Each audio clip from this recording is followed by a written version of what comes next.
Gracias. Veo movimiento. Vamos a ir ahí llegando. Bueno, buenos días, buenas tardes. Qué momento, ¿eh? Gracias por ser parte de la 23ª edición de la exposición de videojuegos argentinos. Llevamos 23 años haciendo esto. Así que bienvenidos nuevamente. Ahí va, ahí va. Bien. Bueno, obviamente que este encuentro no podría haber sido posible sin la ayuda de todos ustedes, ¿sí? Tengo una lista larga, por eso uso machete. Pero realmente es importante marcar que estamos construyendo esto en colaboración, en conjunto. Algunos datos rápidos, somos 100 personas en la organización de la EVA y unas 500 personas que ahora están exponiendo, que generan contenido, con lo cual, solo para que el evento exista somos 600, imagínense lo que ha crecido la industria, ¿no? Así que bueno, empecemos con los agradecimientos, primero a nuestros sponsors internacionales, a Newblood, Warner Play Indies, Unity, a Critical Reflex, Xbox, Exola, Rocket Ride y Byzantium. Todos ellos confían en el potencial de la Argentina, vienen acá cada año, colaboran, aportan, suman y nos acompañan a atender los puentes internacionales, ¿no? Que tanto buscamos. Vamos, flauto para los sponsors internacionales.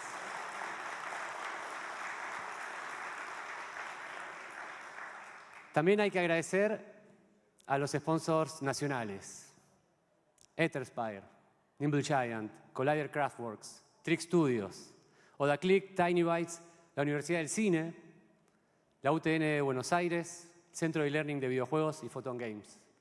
Otro aplauso para ellos también. Vamos, la industria nacional.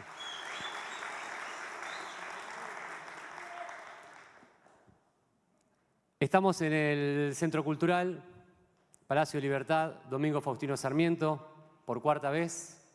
Así que tenemos que agradecer al secretario Leonardo Cifeli por abrirnos las puertas, secretario de la Secretaría de Cultura de la Nación, ¿no? Esta es su casa, así que le agradecemos a él, le agradecemos a Valeria Ambrosio y a todo ese equipo técnico que llevamos 6 meses trabajando juntos en cada detalle. Así que también, un aplauso, vamos a aplaudir mucho.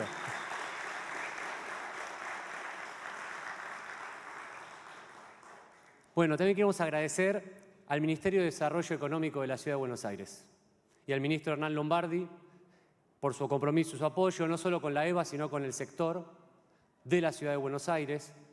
Y en ese mismo tinte, también agradecer a la provincia de Córdoba, a la provincia de Tucumán, a la provincia de Santa Fe.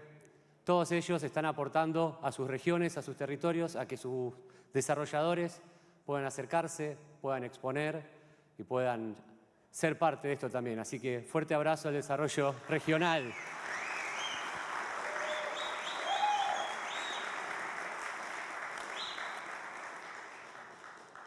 Vamos a agradecer a TechWeek, ¿sí? También del Gobierno de la Ciudad de Buenos Aires. Con ellos estamos acompañando la difusión, nos han hecho un fuerte apoyo, así que también a ellos. Damos un aplauso también a TechWeek.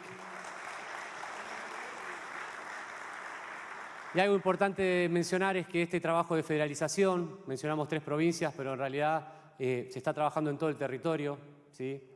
Recientemente estuvimos en Tierra del Fuego, trabajamos con San Juan, estamos viendo cómo expandir el Norte Grande, estamos en el litoral. De alguna manera estamos trabajando para que llegue a cada rincón de la Argentina. Bueno, el Consejo Federal de Inversiones nos apoya en esa campaña también, así que un aplauso para el CFI.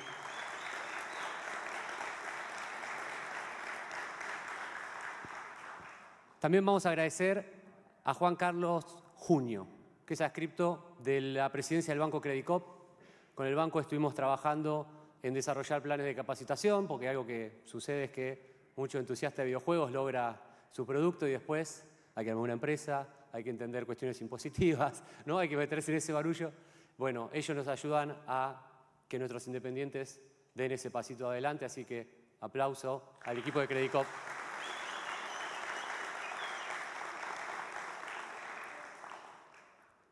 Vamos a agradecer también a la Agencia Argentina de Inversión y Comercio Internacional, en conjunto a la Secretaría de Relaciones Económicas Internacionales del Ministerio de Relaciones Exteriores, Comercio Internacional y Culto, y también a la Subsecretaría de Promoción de las Exportaciones, las Inversiones, la Educación, la Ciencia y la Cultura. Todos ellos nos han acompañado en construir realmente posibilidades internacionales, en llegar a los eventos, en exponer el talento argentino en otras regiones del mundo. Nos han ayudado también no solo a ir al exterior, sino a que el exterior venga a nosotros. Hay speakers internacionales que traen todo su conocimiento y también compradores y gente que nos puede ayudar a realmente entrar en los mercados internacionales. Así que fuerte aplauso por esa colaboración también.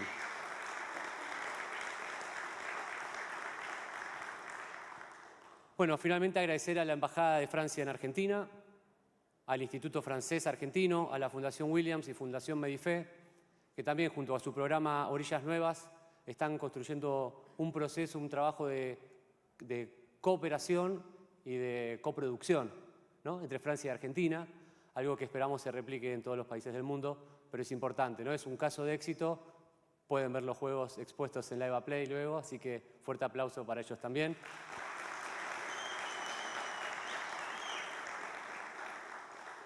Bueno, cuánta ayuda, ¿no?, que recibimos, cuánto esfuerzo. Algo que me interesa marcar de todo esto es que estamos trabajando en la unión entre el sector público-privado y también con el sector educativo, el sector cultural, el sector productivo. Estamos empezando a construir realmente una estructura industrial, ¿no? Los famosos circuitos industriales, las colaboraciones. Hoy, después de 20 y pico de años que se viene trabajando, no es casualidad, lo hablábamos el otro día en un encuentro, cuándo empiezan a planearse las cosas y cuándo se logran manifestar, ¿no?, como hoy. Cuántos años llevamos trabajándolo. Así que vamos a hablar un poco de eso, de lo que es la EVA, no solo como una exposición, sino como un punto de encuentro, ¿no? Un espacio donde convergen desarrolladores, artistas, productores, bueno, todos los roles, ¿no?, que videojuegos tiene como 14 roles en un solo proyecto. Así que es un punto de encuentro donde también traemos de las provincias, traemos conocimiento, traemos inteligencia y traemos creatividad. Y algo que está empezando a pasar, no sé si lo notan, es que empieza a haber contenido autóctono, valores argentinos puestos en nuestros juegos, ¿no? No es solo la mecánica ya, no es solo una estética, es una construcción cultural. Y empezamos a comprender que esto es un poco más que simplemente mostrar juegos, es mostrar quiénes somos a través de los videojuegos. Recuerden, en la Plaza Seca están todos los juegos expuestos, los 74 que están en planta, tenemos 200 en el catálogo online, no nos da el espacio, ¿no? Pero bueno, solo puede crecer, solo sigue creciendo. Hay otro tanto de centenares de juegos y estudios que están en este momento desarrollando para el año que viene y algunos ya han presentado y hoy no están, con lo cual no piensen que esto es una muestra representativa de la totalidad, es solo un fragmento. A lo largo de estos 23 años hemos creado este ecosistema de crecimiento. Voy a mencionar rápidamente el programa MPVP, que es una síntesis, como para que puedan percibir cómo nosotros tratamos de construir esta industria. MPVP, para los que no lo conocen, son juegos incipientes, equipos nuevos, gente que se está sumando, que quizá tuvo una buena idea, que en una jam logró un juego y necesita ayuda para hacerlo crecer. Quizás son buenos en programación, pero les falta arte. Bueno, MPVP lo que hace es poner un mentor de seguimiento durante 6 meses. Ese mentor los enseña en producción, en procesos de trabajo, en colaboración en equipo. Y también tienen un set de mentores especializados en cada área. Muchos de los que estamos organizando la EVA somos parte de ese programa y ad honorem ayudamos a que crezcan estos equipos. Si completan el programa, son 6 meses arduos, tienen un espacio en la EVA Play para mostrar su juego, tienen acceso a las rondas de negocio, a los espacios de intercambio con compradores. También tienen obviamente una entrada a la EVA Play, pero bueno, ¿no?, para disfrutar con todos. Pero tienen esta posibilidad de ser parte del circuito industrial profesional al que todos venimos todos los años a tratar de hacer nuestros negocios y levantar las posibilidades. Entonces, piensen que de manera voluntaria, los que ya estuvimos ahí, ayudamos a los que vienen, ¿no?, a llegar más rápido. Así que pueden ver los juegos de MPVP expuestos en nuestro semillero y van a poder también percibir la calidad de lo que se viene en la Argentina. Y algo que nos sorprende es que cada año la calidad de MPVP sube, con lo cual estamos todos mirando para atrás porque se nos acercan. Entonces, celebramos, ¿sí? Quiero dar un fuerte aplauso a todos los que han estado en este programa, ad honorem, ¿sí? es importante porque todo lo que sucede en la EVA es ad honorem, ¿sí? Eso es importante. Todo es de corazón hacia los demás, de corazón a que crezca la industria porque amamos los juegos. Y cuando vemos y seleccionamos los juegos, por lo menos yo personalmente en el PvP jugué 87 y cuando tuvimos que hacer la selección en el EVA Play jugué otros 200, con lo cual, bueno, ahora soy un jugador empedernido de juegos argentinos, pero así como yo, un montón de gente. Así que les recomiendo hacer lo mismo, hay mucho valor ahí, disfrútenlos. Algo final, unas palabras. Todo este programa marca 3 pilares importantes. Hablamos de la educación, la producción y la comercialización, formar para que puedan producir, para que puedan vender, y a través de la manifestación de las personas que comparten esta industria, también está el pilar cultural, ¿sí? A través de los contenidos que comparten, a través de la colaboración que hay permanentemente, a través de esa cultura de la industria que estamos forjando ya hace muchos años. Con lo cual, esto es una matriz de trabajo, una matriz de desarrollo productivo que realmente hoy escala a un nivel internacional en el cual realmente podemos estar muy orgullosos, ¿sí? Los invito a que estén durante toda la EVA percibiéndolo de esta manera para que podamos proyectar juntos y que esto siga creciendo. Ahora sí, sin más, le voy a dar la bienvenida a nuestro presidente de ADVA, Hernán López, quien va a dar unas palabras de apertura a este evento.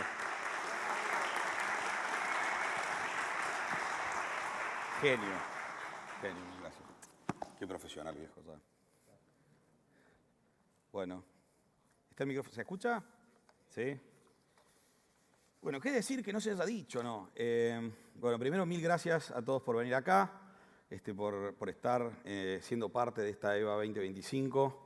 Para los que no me conocen, soy Hernán López. A lo mejor alguna vez me cruzaron exponiendo algún juego acá como desarrollador independiente con Epic Jam en su momento, o como Biz Developer Manager ahora de OGS, que no son juegos independientes, son servicios.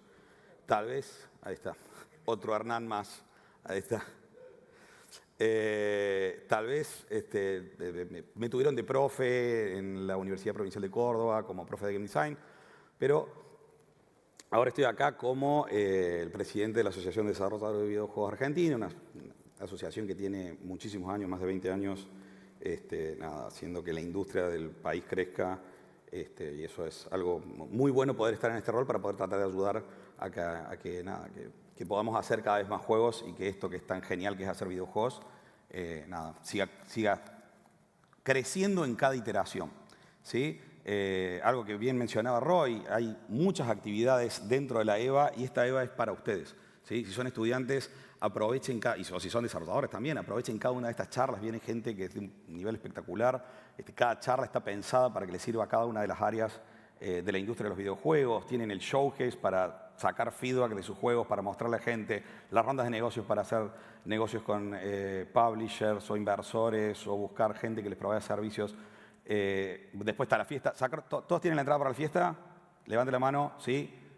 Bueno, los que no la tienen levantada, sí, bien levantada, doble mano, bien. Bien, esta noche va a estar la fiesta, va a estar muy buena. Es un excelente momento para conocernos, hacer más amigos y hacer grupos de trabajo, que es algo muy importante. Este año en AUDA hicimos un montón de acciones que tienen que ver con hacer crecer la industria, programas de incubación, cash rebates, programas que tienen que ver con el incentivo de desarrollo.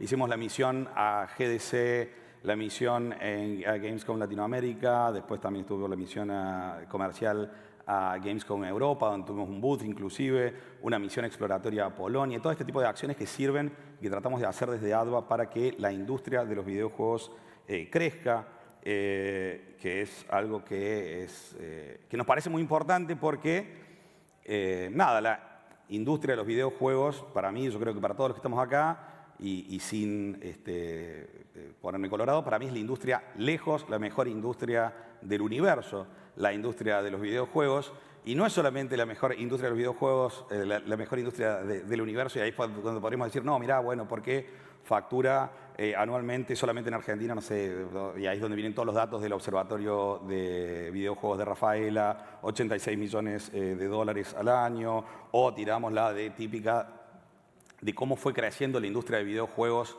a lo largo de los años y a nivel internacional ahora factura más que la facturación. Siempre decíamos, facturamos igual que el cine o más que el cine, facturamos más que las películas, facturamos más que la música y ahora facturamos más que la soja.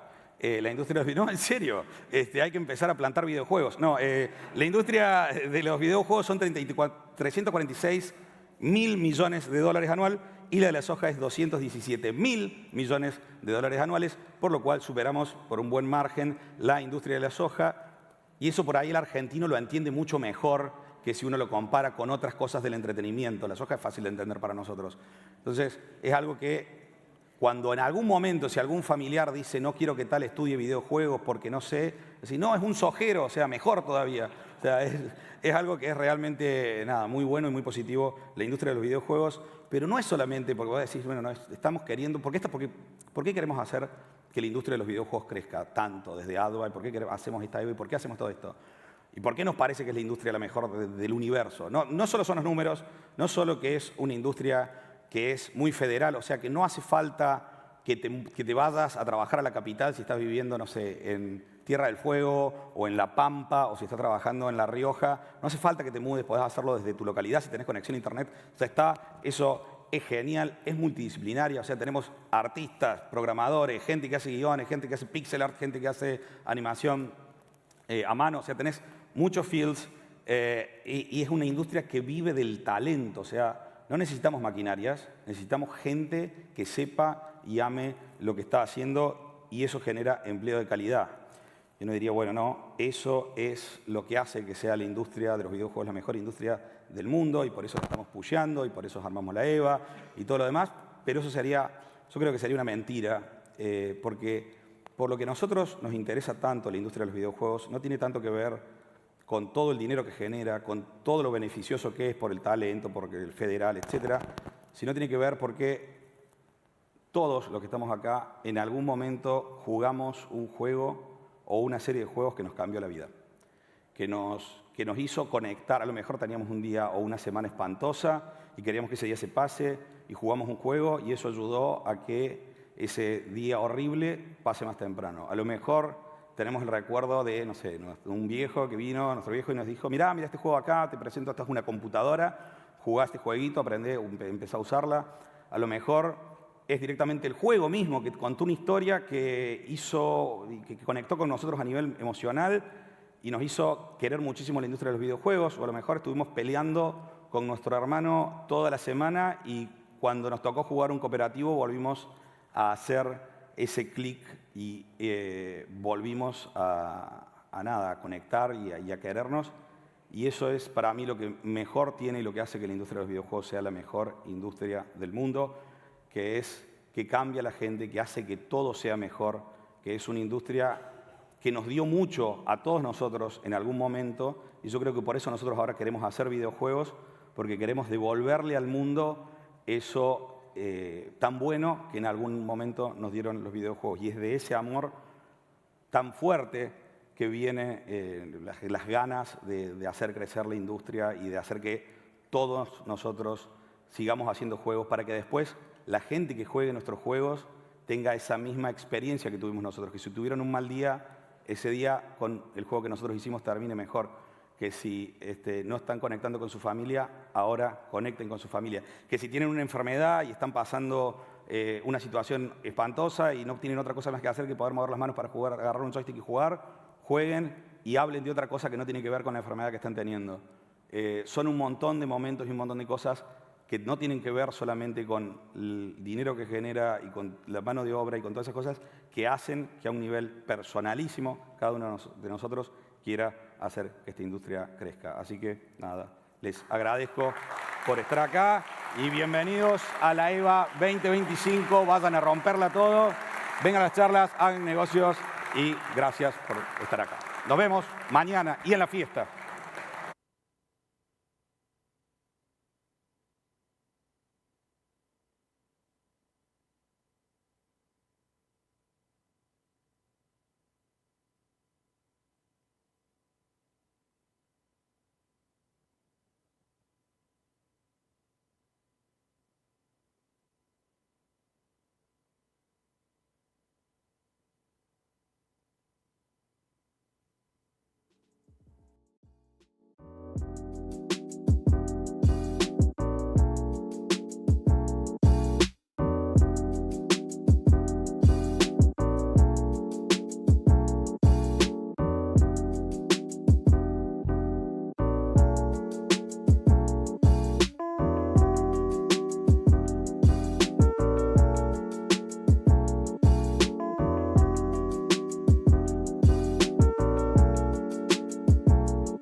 Yeah, sounds like everyone can hear me.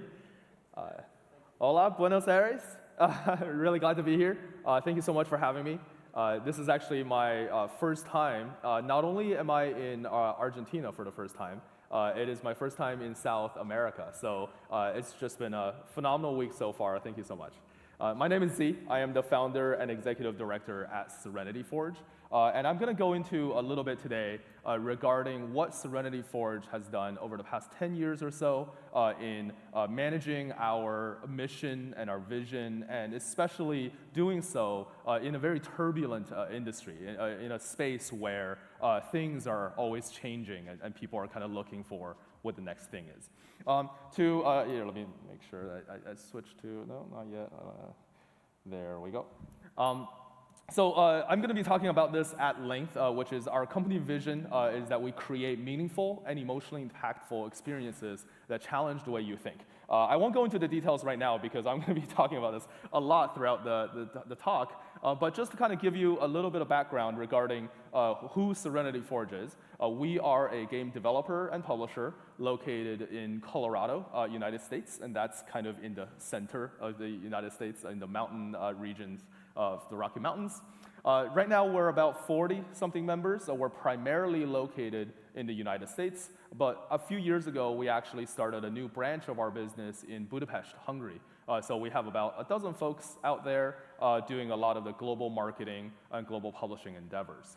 As of today, we have published and released a total of, 70-plus titles, and that ranges from games that we have made ourselves, games that we have published for other people, as well as physically published and distributed into stores around the world. On there, if you are a degenerate gamer, perhaps you recognize some of the games that are on that slide. We are clearly very narrative-driven, if you will. Just some photos about who we are on the top left there. That's not the whole thing, but the first floor of the left side building there, that is the Serenity Forge office in Boulder. We live right on the foot of the Rocky Mountains. You can see very nature-focused, not a lot of civilization, honestly, where we are. And then here are some of the pictures from our events in the past, such as Gamescom or PAX, or even the local farmers market, where people are selling vegetables. We will be bringing our video games there, like the physical editions and Sala there. We have a lot of Mexican farmers in Colorado that really love taking pictures with our characters there. And then on top of the digital development and publishing, as I mentioned, we also do physical games. Here are some of the examples of games that we have released in standard edition format, such as PlayStation, Xbox, and we actually just announced our first Nintendo Switch 2 game last week, Over the Hill, which we're very excited for. On top of standard editions, we also do collector's editions, such as these things, and they're very colorful. We usually package our collector's editions with a ton of different goodies to really kind of give back as much as we can to the fans, to kind of show them, the amount of love that you can really put into meaningful games that we do. I promise this is not a sales pitch, but I'm going to go on for a little bit more. Honestly, most of these things are sold out anyway, so it's not like you can't buy them. But we do vinyl records. We also do wall scrolls and prints. And then we lastly do all sorts of merchandise, stuff like Nindroid statues or T-shirts, apparel, even the unpacking merchandise that we have done in the past. Just to kind of give you an example, and then I'll move on to actually my talk. Some of the physical merchandise. How do I? This mouse is not working. Give me 1 second. Yeah. So here's an example of something that we have done in the past. Yeah.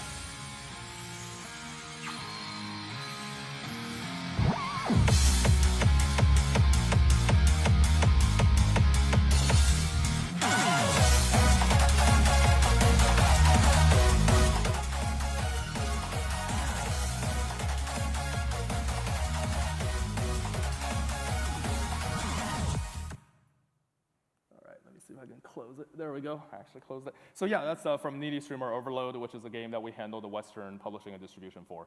All right. So now that you know a little bit about Serenity, now that you know a little bit about Serenity Forge, I'm going to start my speech regarding kind of the origins of who I am, as well as kind of how the company got started. As you can probably tell from my name and just generally how I look, I'm from China. I was born in China, northeast China actually, near the border of Siberia, Russia. So it's very cold up there. You can see as a little child, I was kind of freezing my butt off in ice lantern festivals during the winter that we do in our hometown and all the Russian influences. I moved to the United States when I was 10 years old, and I didn't speak a word of English, so everything I had to learn, all the cultures I had to learn later on in life. And that was actually a really difficult upbringing for me because I frankly didn't understand American culture. I only lived in China up until then. So as a kid, I was very introverted. I was very shy. I didn't have a lot of friends. And when I was in middle school and high school, I just played a lot of video games. That was the only thing I was able to do, go online, play games with friends. Now, by doing that, you can kind of tell I turned into this kind of chubby Asian nerd that's in school that basically didn't have any friends. I was doing very poorly in school, and my parents, I come from a low-income family because we were immigrants. So a lot of times I would just be kind of very secluded. I didn't really take care of myself very well, and spent a little too much kind of consuming media. What ended up happening is that when I was 18 years old, and I went to school in Illinois for my college. About 2 months into school, I had a very serious health situation. What happened is that I ended up having a nosebleed for about 14 hours straight, and it would not stop. And the doctors at first looked at it and didn't quite understand what it was. And then eventually I was hospitalized, and they started doing a lot of testing. And as it turned out, that I had a very rare illness that the doctors didn't recognize and they couldn't really solve. So when I was 18 years old, I was put into this bed, and about a few minutes ago, before this photo, I was told that I had 3 hours left to live. I was bleeding out of every one of my organs, and they said that there's no solution to how they could cure me.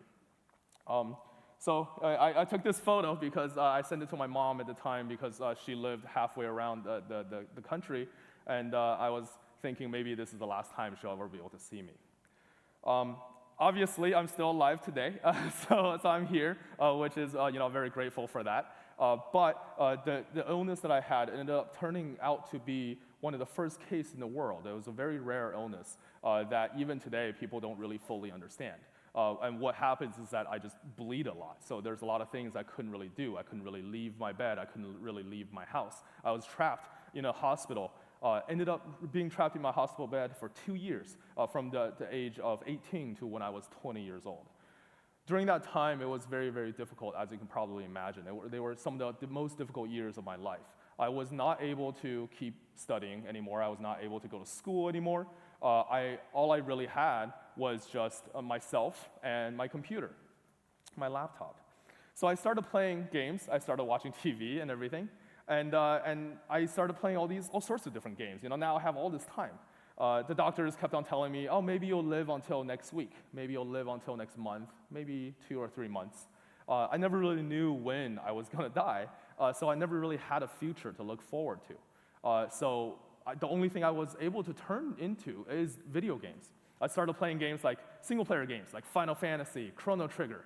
These games that made me feel super alive. I'm going out there saving the world. I feel so good about myself. I started playing all these multiplayer games like League of Legends, games like Minecraft. And these games inspired me to make friends with people online. I was able to meet friends from all over the world. I had friends in Spain, in the Netherlands, everywhere. And these people are barely able to speak English, but they're typing at me, asking me, hey, are you taking your medicine? Hey, are you getting the proper amount of rest? You have to take care of yourself. Eventually, I was able to meet a friend through World of Warcraft who turned out to be a medical researcher at working for one of the world's best hematologists. And through him, I was able to meet some amazing doctors who actually ended up giving me advice that kept me alive. So 2 years into this treatment, eventually the doctors gave up, and they said that they just can't do anything, and I was told to go home and wait it out. And interestingly enough, as I went home and started waiting this out, I started recovering. I actually started getting better. By 2011, I was actually able to finally go back to school and start my university again. And my first year of school, I was looking back at the experience that I had. And I thought to myself, well, games like League of Legends weren't really designed to help me, but they ended up saving my life. What if I start making video games with the intention to help other people? What kind of power would that be able to unlock? So that's when I started roping my friends into working on games. I started learning games by myself. I was, like I said, a low-income family, so I wasn't able to afford a lot of classes. So at first, what I did is I looked up the school portal, the websites, and I found when the C++ classes are. So then I would just sneak in there and sit in the back and learn how to do programming. I would be able to borrow textbooks from the library on OpenGL and OpenAL, and I was able to use basic C++ and OpenGL to kind of write my own graphics libraries. And through that, I was able to start making video games, or more specifically, making visual novels, because that was really all I was good for. So I started working on this new game, and in my first year of school, called Loving Life. And to kind of give you some backstory here on this visual novel, I had a friend in college my first year. Well, his name is Victor, and he was struggling very heavily with depression. He comes also from a Chinese family that pushes him too hard. And he was struggling quite heavily. He didn't really know where to go in life. He was just having a really, really rough time. And no matter what I do or our friends do, we can't really do anything to help him. And as creators, I thought to myself, what if I made a video game to kind of help my friend Victor? So I decided to start making a visual novel just on my own that was a non-fictional story about my illness. So I wanted to share this story with him and show him, hey, life is worth living. It's totally okay. You'll get through this. I wanted to encourage him. So that's why I started working on Loving Life. It took me a few months to work on it. And as it turns out, very unfortunately, my friend Victor took his own life one day before I finished the game. So I was never able to show him this game. I was never able to show him my story. I still think about him very often, and he was definitely a very important person in my life to kind of motivate me in what I do. But upon hearing the news, I was distraught. I was thinking to myself, well, now I made a game that has no audience. There's no point for me to do any of this anymore. What do I do? So I decided to just take the game, upload it online as a free game on itch and Game Jolt, and say, hey, if you want to try out this visual novel, go for it. There's really not much point in what I'm doing. About 1 month after I uploaded the game onto Game Jolt, there was an email that I received from a teenager from Spain. He didn't really speak English very well, but he sent me this email that said that he wanted to thank me. As it turns out, that this kid also struggled very heavily with depression and bipolar disorder. And he has been making plans to take his own life for a pretty long time. And while he was going through his research online to try to help himself, he came across Loving Life. He played it, and he enjoyed the game so much that he decided to enroll into a local game design school and go out there and start making games to share his own stories. As a freshman, as a first-year student in university, I was thinking to myself, I'm not like Mark Zuckerberg. I didn't make any money. This is a free game. But I might have made a video game that was able to save one person's life. Wow, that's really powerful. I'm probably onto something. I should probably keep on doing this. And that's when I really knew that I had to start Serenity Forge. Throughout the next few years of college, I just kept on working on games. Actually, I realized I probably should play a video real quick because no one wants to just look at a screen. Let me show you what Loving Life looks like. It's pretty rudimentary. I'm sorry for the low quality video game ahead of time. Hey, what's up, guys? Yeah, I just woke up. Today is October 31st, Friday, and it's Halloween. And I'm kind of dying.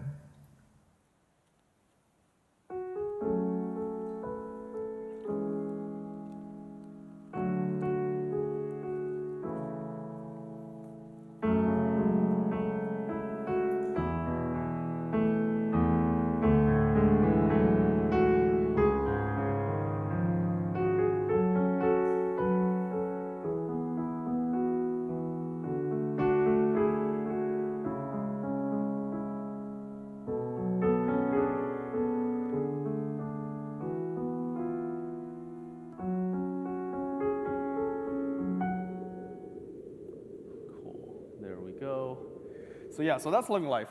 We actually, for last year was our 10-year anniversary as a company, and we actually worked to port the game onto Nintendo Switch as well. Right now, the game is still free on Steam, and it's mostly just kind of out there to commemorate our founding.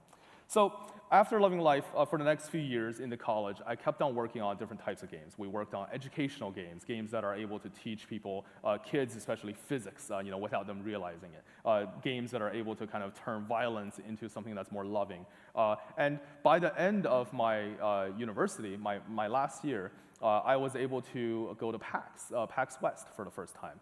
Actually because a very generous indie developer by the name of Alan Board reached out to us and just said, hey, your game is really cool. Why don't you come over here and show the game, and I'll pay for your booth. This indie developer turned out to be one of the most important people in my life, Alan. And when we met together at PAX, it turned out that Alan needed some help. They were struggling very heavily with the publisher that they were working with. And they said, well, hey, Z, you already know how to port games onto the Wii U and the PS4 and Xbox One at the time. Why don't you just work with me, and then you do the porting, and then you release my game for me? And I said, sure, yeah, I mean, I loved your game, so let's go ahead and work together on it. That game ended up turning out to be this game called Lifeless Planet. This is a game that ended up being one of the first walking simulators in the early 2010s era. Here, I'm going to go ahead and play a trailer for this game as well, just so that you can get a better sense of what the game's about.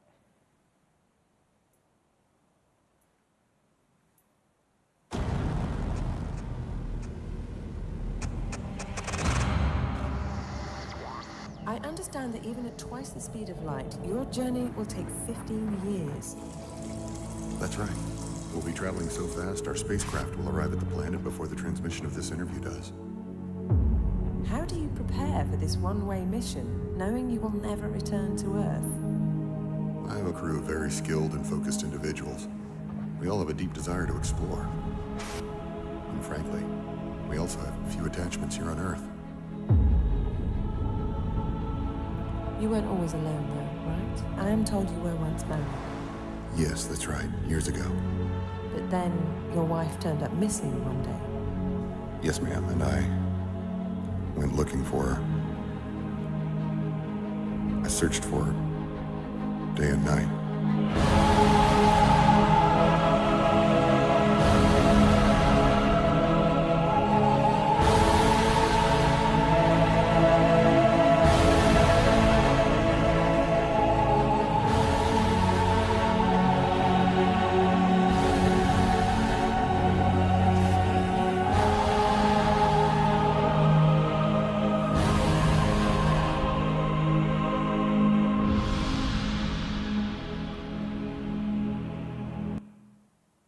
I actually haven't seen that video in a while, so it's kind of cool to see it. So as you can see, as a college student, being able to release a game like Lifeless Planet really changed our lives. This game popped off, as the kids in America would say, a lot more than any of us expected. The game ended up generating somewhere around $3 to $4 million US in revenues over the next few years. And obviously, I gave most of that money to the developer and the creator of the game. But for us, it was kind of a proof of idea that, hey, maybe we could actually be not just game developers, but also help other people realize their dreams and kind of release them on different platforms and do the marketing and all that stuff. So that's kind of when Serenity Forge truly started. I graduated university in 2014, so this marks our about 11 years anniversary this year. And off of a couple of these experiences like this, we came out the gate essentially being this developer-publisher combination. And I'll get into some of the other stuff later. But before I do, I wanted to take a quick moment, since the topic of the talk is about being able to stay in course, talking about vision in an ever-changing industry. I wanted to share with you a little bit about how and what this really means. So ever since we started Serenity Forge, I wrote this sentence down on a piece of paper, and we never changed it. And that is creating meaningful and emotionally impactful experiences that challenge the way you think. And this is really a line that matters a lot to us. We obey this line like it's the principle of how everything is built. When game developers ask us, what kind of games does Serenity Forge look for? What do you usually want to sign? This is actually the line that guides all of us, even me. There are many games that are always pitched to us that I want to sign, but I can't because I'm just Z. I'm not this mission statement. This is what actually dictates what we do. To quickly kind of go into what this really means, I'm going to talk about each of these words because these words are actually picked in a very, very specific way. Creating means that we're creators, and this is very, very important. Whatever deal that we sign, whatever partner that we work with, Serenity Forge has to participate in a creative capacity. Whether it be publishing or physical distribution or strictly developing the game, we're always here to actually put in our creativity or being forward thinking about what is the next thing that hasn't really been done before. Of the mission statement, there's two major pillars that I want to go into, which is usually how we assess projects to publish. The first main pillar is that it has to be meaningful, and that means that it has to be something that's good for the world. Games that are able to make the world a better place, able to push everything forward a little bit. The question I like to ask people is, if you are working on this game and we work together, and imagine if overnight everyone in the world is playing this game. This becomes the hottest game in the world, everyone's playing it. What kind of effect does this game have on society? Is that something that's good for the world? Is that something that you're proud of? And the answer is no to anything like that, then it's never going to be a Serenity Forge game, no matter how much money it's able to make. The second main pillar that we have is that it has to be emotionally impactful. I mean, I'm sure, looking at my previous statement, a dialysis machine or surgery, equipment is able to make the world a better place, but they're not doing it in the way that we are. The way that we do things has to be through emotional impact, and this is how we operate. The question I like to ask developers is, imagine if someone is playing your game, and when they're playing the game, they are completely emotionally engaged, right? Like they're like crying, bawling their eyes out. What just happened in the game for that to happen? Is that something that you actually planned for? And if the answer is you didn't really plan for that form of emotional engagement, that kind of long-term impact, then that's not really a Serenity Forge game either. Last two things I wanted to mention is challenge the way you think. What that really means is that it has to provoke thought. I didn't say that we want to change the way people think, because the way that you think might be already correct. You don't need to change, but we do want to challenge. What this means is that you might have an existing set of beliefs, but our games are here to make you wonder if those beliefs are true.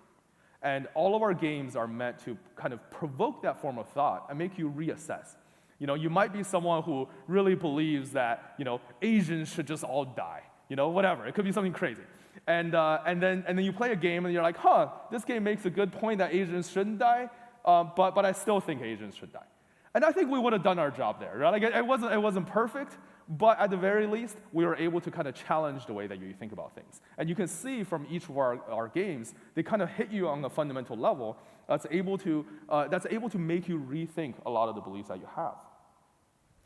And the last thing that really matters to us is this word you. We use this word very specifically. And it's because we believe that anything that comes out of Serenity Forge is made for everyone. And I really mean that. When you look at when we release games, you will release games across all platforms, PC, consoles, mobile even. We release merchandise, we never keep them limited. We never say, this is an exclusive whatever edition, buy it and then put it on your shelves and never open it. That's never gonna be us. When we do things, we always make things for everybody, because we believe that the only way for us to change and make the world a better place is for people to actually consume the work, consume the creativity that we create. And if we don't allow players to do that, then we would never be able to reach our goal. So as a result, everything that we do is always made for you. So there you go. That's kind of how we state our mission. Ever since 10 years ago when we started the company until today, we live by this principle.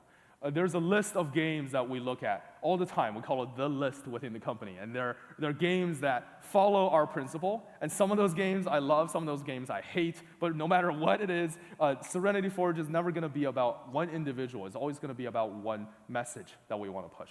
And that's it, right here. And I wanted to get into this because I think it's important to talk about this before we get into the next sections, which is kind of talking about a few of the projects that we have done and kind of how they really align with what we do.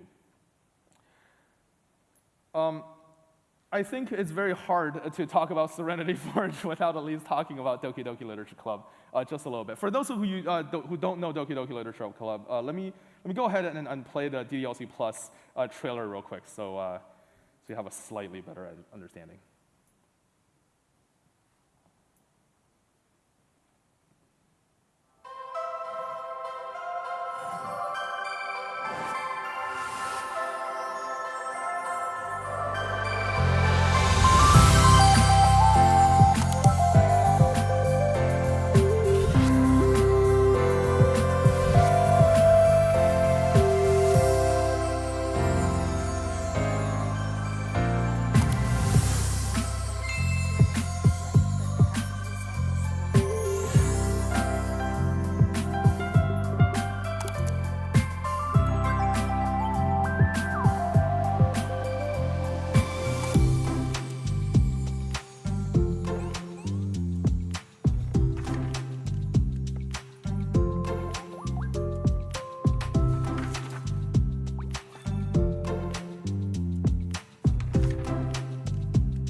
All right, I'll go ahead and continue here. So I mean, I'm sure most of you heard of us probably through this game, so I won't go into too much detail about what it is and all the history behind it. But one of the main things about DDLC Plus that I want to talk about is actually a very sensitive topic. I mean, those of you who know the game know that this is a game that touches on a lot of very sensitive topics, very nuanced emotions.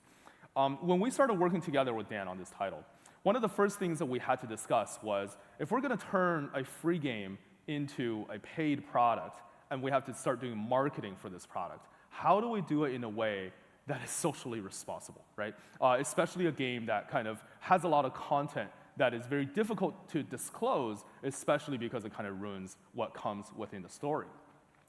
So through that experience, one of the first things we thought about is, well, we have to disclose the content. We can't just go around and lie to people and tell them that this is something that they don't really expect. But we also have to do it in a way that doesn't spoil the game. How do you do that? Well, first, we started hiring professionals. We were able to bring on nonprofit organizations like Take This to come onto our team to work together to create and design content warnings and accessibility options, and we're able to implement a lot of that into the game. But then also on top of that, we had to think about the marketing, and that's really kind of the key difficulties of publishing a game like this. And ultimately, the idea that we had was, well, I think DDLC fans are smart, and I think the world is smart, and that was kind of our thesis statement. And it's that if we create a disjointed marketing statement where the text of the game reveals that this is a horror game, it just always talks about how this is a horror game, yet the visuals do not show as such, we're able to simultaneously disclose everything that is required for the game without ever actually spoiling what the story is about. And that's what ended up becoming DDLC Plus. We were able to release this game across all platforms, Nintendo Switch, PlayStation, Xbox, PC, and overall, it became one of the largest titles that went into the kind of the Serenity Forge family, obviously. At the end of last year, between DDLC and DDLC Plus, we have now achieved 30 million downloads of this game across all platforms, and we have even more things planned for the game as time goes on, merchandise releases and such. So we're really, really excited for it. So to kind of move on a little bit, so that we're talking about some other stuff, I think more relevantly, the physical edition of the game is what it ended up being our first physical edition.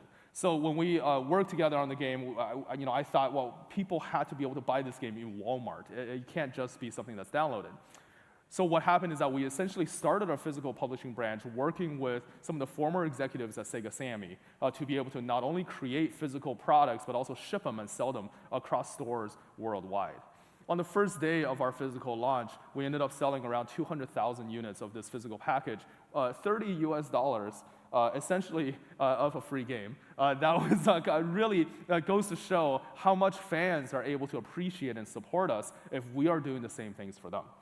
One of the interesting things about our package is that, unlike most physical games that are being sold out there, we thought about the budget of the game purely as how big the cases are.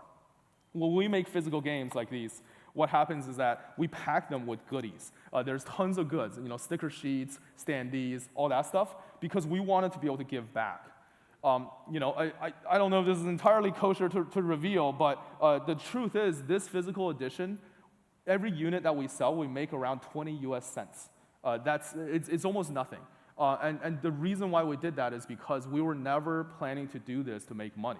We always wanted to do this to be able to give back to the fans as much as possible. We wanted fans to be able to hold something that's dear to their hearts, and that's why we do what we do. So to kind of move on from DDLC, I think our most recent announcement is a game called Fractured Blooms, and this is something that's very dear to my heart. I know the story is pretty complex, and the inspiration of this game actually is kind of a big spoiler, so I won't get into too much details about exactly what inspired the game just yet. Maybe in a year or two. But the game actually started from a really tragic situation where at the end of last year, 3 days before Christmas, our team was told that a multi-year large project that we were developing was canceled. So right before Christmas, I had to I sent everyone to enjoy their vacation, and then I thought to myself, what are we going to do next? And throughout all of holiday break, I thought to myself, well, maybe we got to try one final thing before we kind of throw in the towel, right? It was very difficult because last year, despite all the turbulence in the industry, Serenity Forge actually had our second best year financially. However, because of other companies that we work with, we are kind of being dragged with them. And I realized that that's very dangerous for our company. And I honestly, I was just filled with a lot of hate and anger and thinking about how unfair that situation was. So coming back from the holiday, I had this idea. And I started chatting again. I won't talk about exactly what happened, but I had this idea, and we started chatting about it, and the whole team really liked it. Around the first week of February, we decided to start prototyping this game. 1 week into working on the game, everything was gray boxed. There was all this temporary art. It doesn't look very good. But I was thinking to myself, I don't really know what we're making. How about let's just make a trailer, show ourselves, and kind of see what it is. So you're about to see the first ever reveal, I guess, of the first ever version of Fractured Blooms, where it was purely just an internal video that I spent an afternoon making, walking around this Unreal Engine world with still the broken stuff around it. So forgive me if it's a little messy. And I'll talk a little bit about how this video essentially designed the game for us. I sit at the front of the dinner table where he used to be.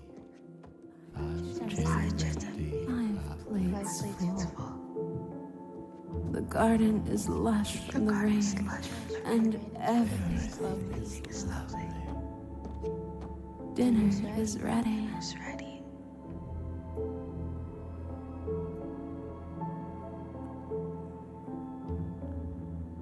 Yeah, so this video is literally just a bunch of assets in Unreal 5, and we kind of put some video, I just walked around, screen capped, and had my friends whisper into their iPhones and kind of put some footage together. And we're about maybe a week and a half into working on the game at this point. And the funny thing is, I don't think any one of us knew what we were making until we saw that video, and then everything paused, like, oh, okay, that's the game. One of my biggest inspirations in creativity is Leo Tolstoy. He is a Russian writer who wrote this book called Anna Karenina. So historically in Russian literature, books were not just like a book that you buy. They were kind of newspaper columns or kind of like magazines or TV shows, I guess, where you kind of have these episodes that you get every month. So when Anna Karenina was being released, I guess here's a big spoiler. So if you haven't read the book, which is like 150 years old, I'm sorry. When in the middle of Anna Karenina, she dies. The main character of the story dies, and that was extremely controversial. And when people found out about it, people were really upset at Tolstoy. They were like, how could you kill her? She is amazing, she's beautiful, she's the best person ever, she's the main character of your story, she's the name of the book. How could you kill the main character? And Tolstoy said in his interview that he also loved Anna. However, she decided to choose to die, and he couldn't stop her. And I think that was a really, really powerful quote. It made me realize that a lot of times with creativity, it's actually more powerful for you to let go as a creator. It's important to let the game, let the art kind of design itself, rather than be the person that has to hold all the vision. And that kind of ended up being the main theme of how Fractured Blooms got designed. Over the next 3 months or so, we ended up building a whole demo from essentially scratch. We're just kind of sprinting through it. Very luckily, we were able to, I DM'd Jeff Keighley to kind of show him what this is. And honestly, I didn't expect anything out of it. He looked at it, and he just said, oh, yeah, this is really cool. I'll put it in the showcase. And it's like, well, I can't afford you. This is, I'm just a small indie dev. It's like, don't worry about it. It's all covered. We ended up receiving an editorial slot in the Summer Game Fest this year with our trailer, which was just a huge gift that they gave us and really put this game on the world stage. And to kind of give you a sense, in case, for those who haven't seen it, this was the trailer that I showed him and eventually what was revealed at Summer Game Fest.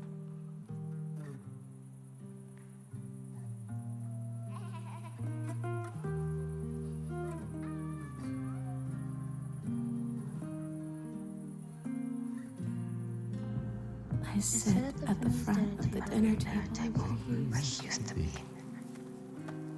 5 chairs deep, 5 plates full.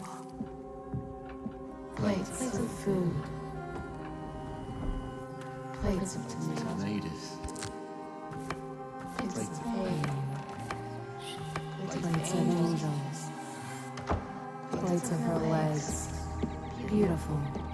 Broken. Plates of flowers. Plates and plates.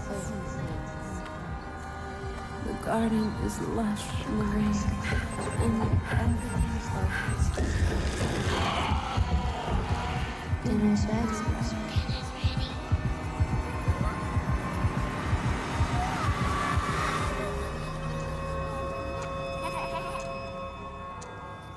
There's a hunger that feeds and blooms, and I will feed, and I will bloom.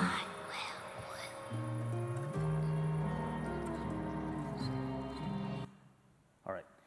So yeah, that's kind of a very, very quick history of looking at some of our initial projects, some of the projects that really define who we are as a studio, some of our more recent projects. I wanted to save some time for questions and answers, so I'm gonna skip ahead a little bit here. But let's see here. What are we talking about? Yeah, we talked about Jeff Keighley. He's great. The game ended up being, we received 75,000 wish lists in the first 5 days of announcing the game. Out of the 704 games that were announced at Summer Game Fest, we ranked number 28 in terms of wish list increases, which was above Dispatch and Gears of War, and just slightly below Silent Hill F, which obviously came not only from the reveal itself, but also all the fans that we have built over the years. Another game of ours that we just recently announced, I'll spare you this one, but it's a really interesting one about how it's a rhythm heaven styled game about dogs. But yeah, so kind of in closing, I just wanted to kind of mention that I don't know what I'm doing. I guess you listen to me for like 40 minutes, but the truth is I don't really know what I'm doing. But I know how to do one thing that I believe in. Right? I think when you look at the video game industry today, everyone is frantically grasping onto everything. Like whether it be investors or publishers or developers or whoever it is, they're like, oh, what is the next big thing? Oh, Balatro is big. Let's make Balatro, but with whatever chess. And then there's also stuff like, oh yeah, Slay the Spire meets whatever deck builder. There's just a lot of that type of mindset that I see a lot in the video game industry. And in my experience, that has generally always been something that we believe to be noise. You can never really guarantee success in a space where art is the king. And in order for you to create art, you inherently have to do something that hasn't really been done before. If you're copying something that has already been done, then you're almost operating just inherently at a disadvantage. You'll never be able to really create the quote-unquote next big thing by that mindset. So I think, especially looking at Argentinian developers and speaking with a lot of you over the past couple weeks or past couple days, one of the things that I really learned is that there's kind of this polarizing mindset here where half of the developers are like, oh, I'm gonna make like this big multiplayer peak a game. It's really hot right now and it's gonna be appealing to everybody. And then there's the other side of that risk, where it's a bunch of developers who are saying, oh, this is a game that is inspired by my hometown and the cowboys, the gauchos, right? Like they're really inspiring me. And I think both are valid and both are good, but both are risks that can be very dangerous for you to take if you don't dance correctly in between the two. So the way that I see it is that the only way for you to really maintain success and consistent success in the game industry, in the art industry, is that you have to create something that you understand, you have to create something that you're passionate for, that something that you also know you're able to kind of spread and give it to the people. That's why you is so important in our mission statement. We never make games for us. We only make games for you. So that's what I really think is important to think about, as the industry here continues to flourish. I mean, EVA is amazing. The community here is amazing. I loved meeting with all of you and learning more about your stories. And I think it's just a matter of time until the next big thing comes out of LATAM. You look at regions like China. At first they were just the mobile free-to-play place. And then suddenly Genshin Impact comes out of nowhere. It's Breath of the Wild, but with anime girls. Wow, so great. But actually, it tricked you. It's actually about China as you keep on playing with it. Haha, right? Like now you learn about Chinese culture. Black Myth Wukong came out recently, and that's a really amazing Dark Souls game, but with like a monkey guy. But he's Goku from Dragon Ball, so it's okay. And then now all of a sudden, the Chinese culture is all over the world. Similarly, if you look at France, right, with A Plague Tale, and then eventually evolving into something like Expedition 33. They took a very different approach that's able to kind of bring their unique culture onto the world stage by making a very unique game. And I think it's just a matter of time until someone here in the audience or here at the event is able to kind of create that game as well and become the company, become the person to be able to bring LATAM culture to the rest of the world. Thank you very much for having me. I really appreciate being here. I just thank you all again for such an amazing show, such an amazing experience. And yeah, I mean, thank you for listening to me rant, especially since I don't really know much. I guess, yeah, I mean, in closing, just a quick note that I actually brought some of the physical games that we have done and published. And for anyone who would like to ask a question, happy to take one of the games as a gift. So yeah, thank you so much for having me, and looking forward to meeting all of you.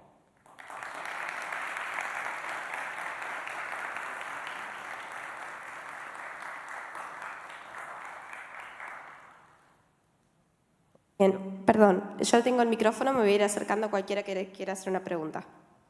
Levanta la mano y yo me acerco. Sir, I'd like to ask, here in Argentina, as an emerging gaming industry, is it viable for low income to no equipment artists, programmers, developers to make a visual novel and have an income from that game?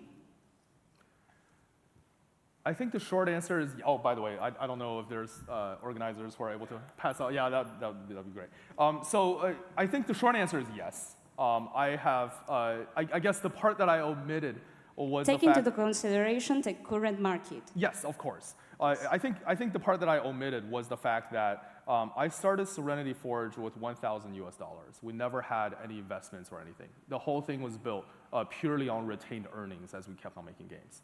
The first game that we created was a huge failure. We did a Kickstarter. I think we did $6,000 US or something on the Kickstarter, which is not too much. We're able to buy a Unity license and basically start making games. And then we ended up losing all of that money. And then we had to go make a second game, which then lost all of that money too. So ultimately, I think it's important for you to keep on making and keep on doing things. Just don't expect your first game to be a hit. I think that's really critical. A piece of advice that I learned when I was starting in the industry is at the time Angry Birds was very big. Angry Birds was Rovio's 55th game. They made 54 pieces of garbage, essentially, that no one's ever heard of. And then they became the best mobile game developer of the world, right? And they still end up, are very successful off of it. So don't be afraid to keep on making games and releasing them and have your failures. The easiest way to reach that success is to fail as quickly as you can. Thank you, sir. Yeah.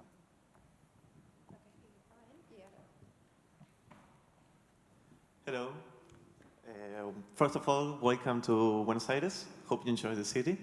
And then I wanted to ask about how you was yourself, considering that you are the CEO, the founder, the executive producer, whatever, and also being a developer, someone that creates, how does these two roles that you have clash at the time of picking and choosing like a game, like an idea that someone comes up to you that they want to do? Like, you see it as a producer? Do you see it as a creator? Do you see it like with passion? How does that work? Yeah, that's a great question. I think the first answer, really the correct answer, is that I have an amazing team that I work with. There are people on the leadership team at Serenity Forge who are just extremely capable. They're very, very diligent and talented individuals that whenever I drop something, people are able to kind of pick it up and make sure that things are still running. So that's the correct answer. Now, the little bit more dramatized, fun answer is that Serenity Forge as a culture is actually very unique in the sense that we, despite the fact that we're about 40 people, we all wear different hats.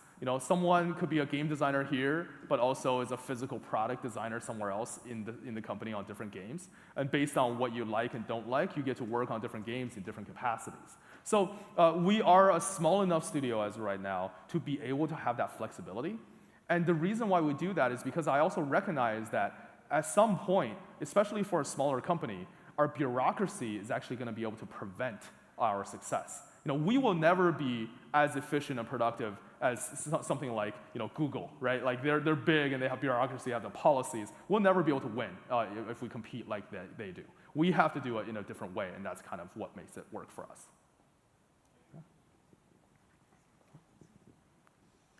Hi, Sid. How are you?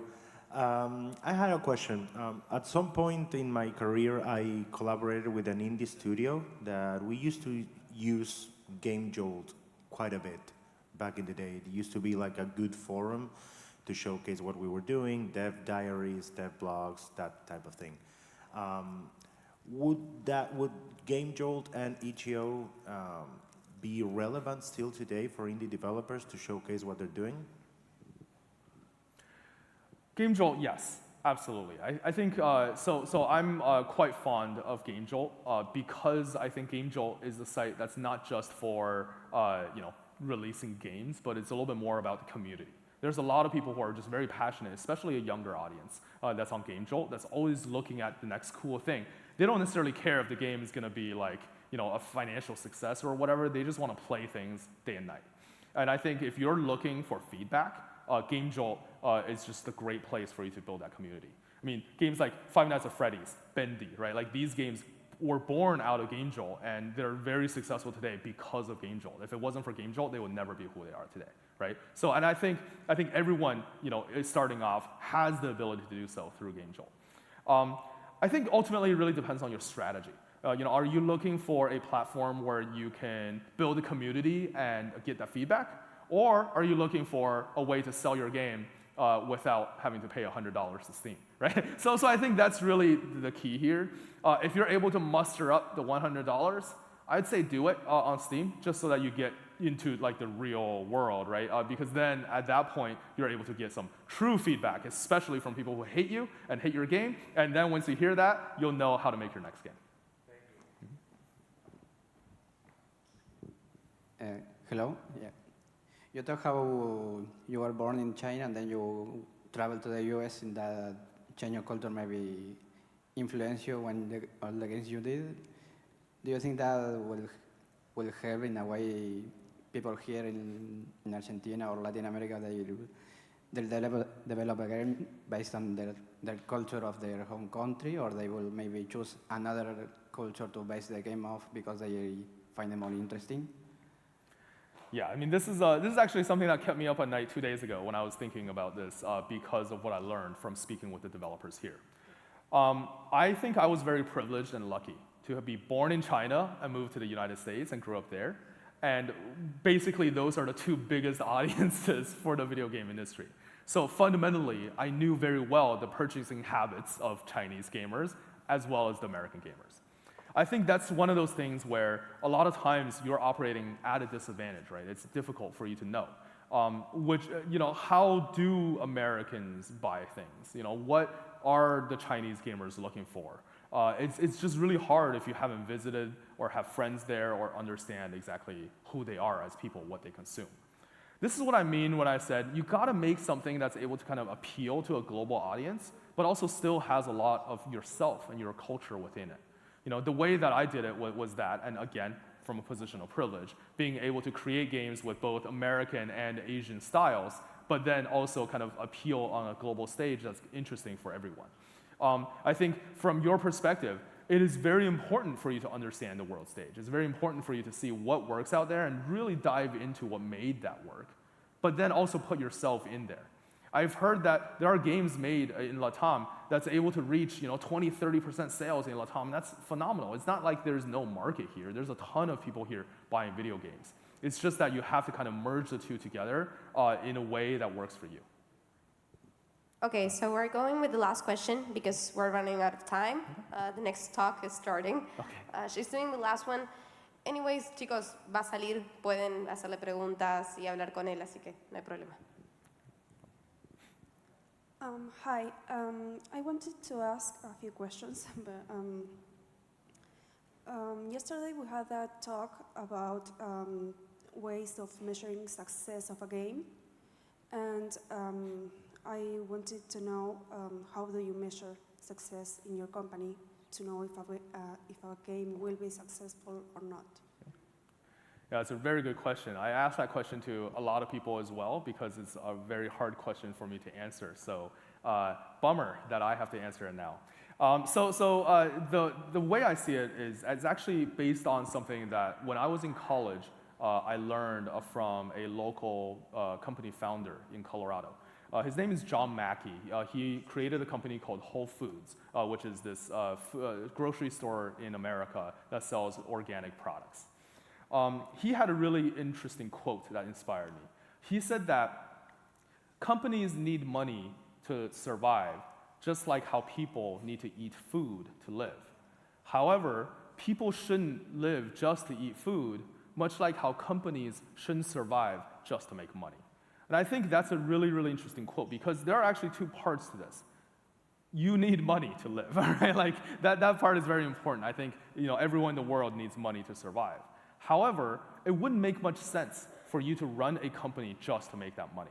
And that's kind of the nuanced way that we look at success in our company. We look at something that's called the triple bottom line.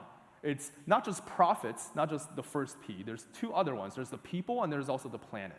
How are we able to create products that's able to be sustainable for people on a global scale, economically sustainable, socially sustainable, that's able to be good for society as a whole, good for the planet as a whole? A lot of the goodies that you'll see in the boxes that you're going to open are recyclable material. They're able to be recycled so that we're not just printing out plastic stuff that's going to end up in a landfill, right? So whenever we look at success, we look at really multiple dimensions of how we are able to create messages that are able to make the world a slightly better place? How do we distribute that message in a proper way that's ethical and moral to our audience? How do we make sure that what we do is able to continue to make the world a sustainable place to live in, and ultimately make money so that we can keep on doing that? So I think that's probably a very vague way for me to answer that. Again, a very hard question to answer, but thank you so much for asking. Bueno, agradecemos muchísimo, muchísimo a Sí. Thank you very much, Sí. Nada, hermosa charla, llena de data, llena de comentarios, la historia de una vida también, de life story. Un aplauso, por favor. Ahí va.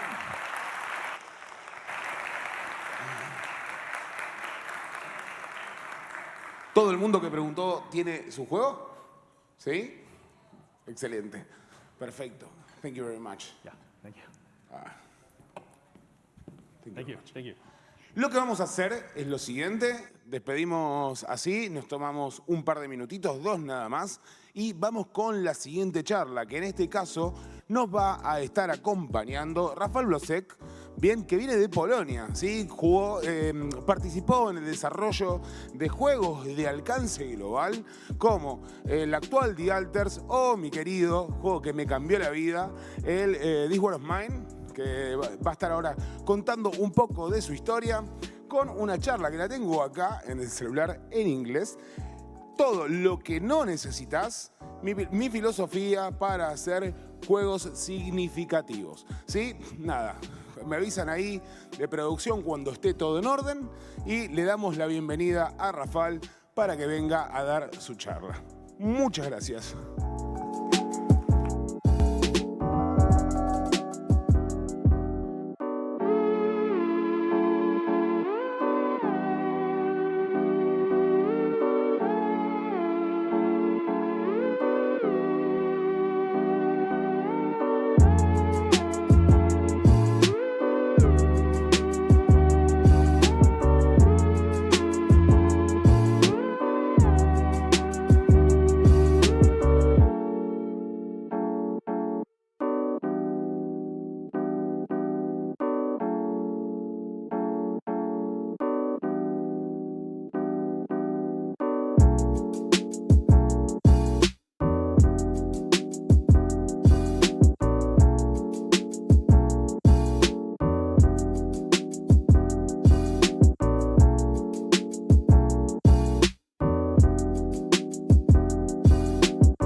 Ahí va. ¡Vamos!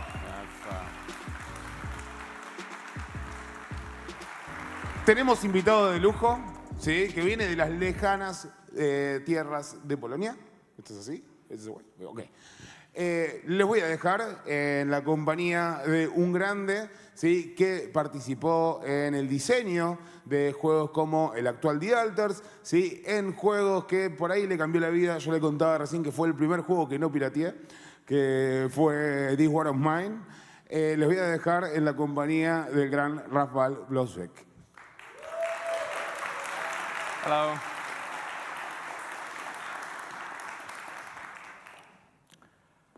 One, two, three, microphone check. All right. Hello, everyone. It's really nice to meet you. Today I will have a prelection about everything you don't need. And this is a prelection about my philosophy of making meaningful games. So, at first, I'm going to probably say more or less the same that was said in Spanish, but I didn't understand that, so I will repeat in English. Who am I? I'm a game designer. I'm working as a game designer for 15 years now, and I design a lot of games. 5 of them were actually released, and 2 of them were typical meaningful games that I want to talk about. My background is system design, level design, and narration design. So those 2 meaningful games I was working on were called This War of Mine and The Alters. And I was a lead designer of those games, which means that I had, or I either design all of the, most of the mechanics. If I didn't design them, I was quite deep into the process of designing. And I was also into the process of working on the entire game and connecting all the elements. And this is something that I would like to share with you today. So how we actually approached to the idea of creating a meaningful game in 11-bit studios. At first, I wanted to tell you that this is my first presentation ever. I never did a presentation, so sorry if I'm a bit stressed. They told me that I should imagine you all naked. I see you. And that I should say a joke. It may be cringy. So I guess I have both those things checked now. And I have a dyslexia, which means that there will be errors, spelling errors, grammar errors with my presentation. Sorry about that. All right, so I'd like to start from the what the meaningful games for me actually are, so you would know what I'm talking about. For me, these are the games that are focusing on some interesting and complex topics, some topics that are often difficult or emotionally charged. They doesn't have to be like that, but it happens that the games I was working on were like that. But I think the most important part is that they are focusing on some interesting and complex topic. So I like the fact that the games allows us to give to the players something that other media do not support, such as player can make their own decisions. They have a quick feedback loop. Whenever they do something, the game can react, and player can set their own piece, their own focus on the parts of the game that are the most interesting for them. And thanks to that, we can use that media to talk about interesting topics and maybe give more insight to the player and more interesting information. And I hope that the player then later, after finishing the game, will still think about those things, but this time he will be provided with the tools that he gets from the game, so it will be easier for them to process those topics. we are trying not to impose our own agenda and stay, I have a word that I keep forgetting here, objective. And we don't want to judge the player. This is very difficult in making a meaningful game, especially this being objective part, because we all have our opinions about stuff. And we tend to impose those opinions on our game worlds, our stories, and things like that. Okay, so in order to go through the entire process with you, I will try to use some imaginary game and just go step by step through that game. So the first thing is we want to figure out what do we want to make the game about. What is this interesting, complex, and emotionally charged topic that is so important for us that we want to share with so many players? And at this point, we tend to gather the entire core team, I would say. So main writer, lead designer, project director, people who will be involved the most in that process. And we want to make sure that we are going to have an idea that is liked by everyone in that team. They have to like this idea, they have to feel it and be really fired up to work with that. Because this is fuel that we are going to need for a very long working process.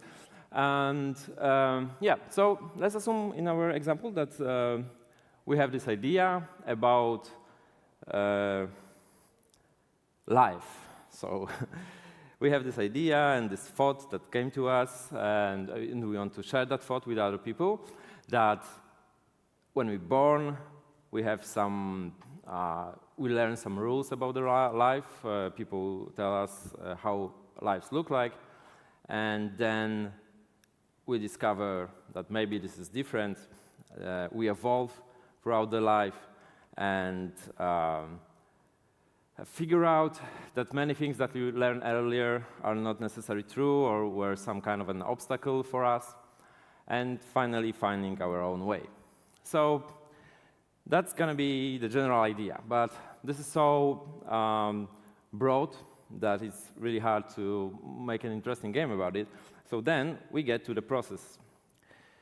The process, this is our inside process, just our experience, not like some general rule of making meaningful games. And we have those 4 bullet points, and I'm going to go with you through all those phrases and tell you what do we mean by that. And whenever we are doing meaningful game, we are going through those 4 phrases. So we start from the inside. So the insight is something that people understand in many different ways, and in many different industries, this is also different. So I'm not going to try to tell you what the insight is, but I will try what do we understand by the insight when we are working on that. So for me, the best would be what I wrote in here, a deep understanding of a problem based on the experiencing it. So we want to create this game in such a way that the player could experience this problem and then, based on that, have a better understanding. And when we are looking for insights, we are throwing a lot of ideas out of our head that somehow connects in our heads with that main general idea about life, and in that case, about life and growing as a person, changing throughout the life, and so on and so on. And there's so many of them that we start to, we know that we'll have to choose only a couple of them. So what we pay attention to shapes our reality. It's easy to get addicted to things. At first, the rules that we learned seems to be objective and unchanging. Later, we discovered that those rules change. Maybe we want to make a game about longevity. Maybe we want to make a game about what it would be if I would live 100 years and how much I would change throughout this long period. So there's a lot of ideas, a couple different people, they are all seeing those problems from the different perspective. And what we are trying to achieve is to, from one side, narrow down the amount of those thoughts so we could really focus on it. And from the other side, make sure that everyone who is involved in the process understands them more or less the same, so we could proceed further. So then, for the first time, we get to the topic of this presentation. So everything you don't need has to be removed. And for the first time, we are implementing the removing process. So for this presentation, I removed most of them. I stayed with only 4 insights. And here they are. Okay, so at first these rules that we learned seem subjective and unchanging. Later we discovered that rules change. That's the first idea. There are different rules in the different environments. We are living in different societies, different cultures, so maybe something that was pretty obvious in one is definitely different in the other. Maybe we want to switch between the environments because these rules we like more than the others. Or maybe, if you are really attached to the environment that we're living in, we'd like to change or shape some of the rules that are working there. Okay, so we have that 4 thoughts that we called insight in our company. And these are going to be guiding lights that we are going to use throughout the entire process of game design, the story design, the art design, sound, and music. We need to have those guiding lights in order to make any decision, because thanks to that, first of all, we can focus on the topics we want to talk about, but second of all, we can achieve that nice cooperation and synergy between different parts like game mechanics and narration, the story, and other things. So we will write them down in some document and get back to them many times. But then we are looking for something that is even more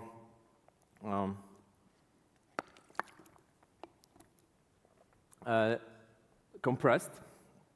And this is something that I call guiding principle, so just one sentence. And here we stumble upon a problem that we often stumble upon making games like that. And the problem is that this sentence is actually objective. It imposes our, subjective. It imposes our thinking about the problem. It says everyone has their own path in life that they must discover. Maybe they don't. Maybe they doesn't have to discover their path of life. So creating a sentence like that allows us to not only focus on the biggest highlight of an entire game, but also to test ourselves how objective versus subjective we are. And then we can make a little bit of a change, and we try to change the sentence in such a way so it becomes more objective. So, right, something doesn't work. Oh yeah, there we are. So I changed this in this example to let's discover our own part of life. The player will get the tools and the toys to play, and they will be those doing the thinking about it.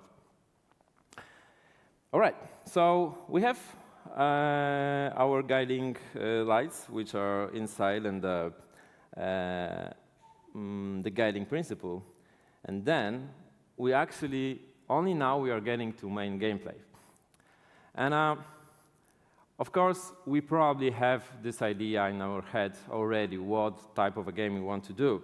In 11-bit studios, this is always some kind of a survival management game. But of course, it doesn't have to be like that. It could be an entirely different game. So we are trying to figure out exactly what kind of a game we would like to do to tell about the story. We also have a budget, of course, and how long we know how long this game should last. So, for example, the Altus was supposed to last 12 hours of gameplay. We ended up with like 20 to 30 with some players. For this presentation, I will say that we have a very small budget, and we want to have a very small, funny, meaningful game that lasts like 4 hours, maybe. So I have this idea to create a game about swimming right. So it will be a game about a fish, and this fish is a side-scroller and runner, maybe. The fish is swimming right in the river. And all right, so we have some basic rules. The fish swims to the right and must swim as far as possible. I like to think about game over pretty quickly. So let's say that the game will end when the fish will die because lack of food. So we probably will have a resource of food that we'll have to find and eat. And then we are adding more rules. This is pretty common. Probably you know all this process, but I have to go through this anyway.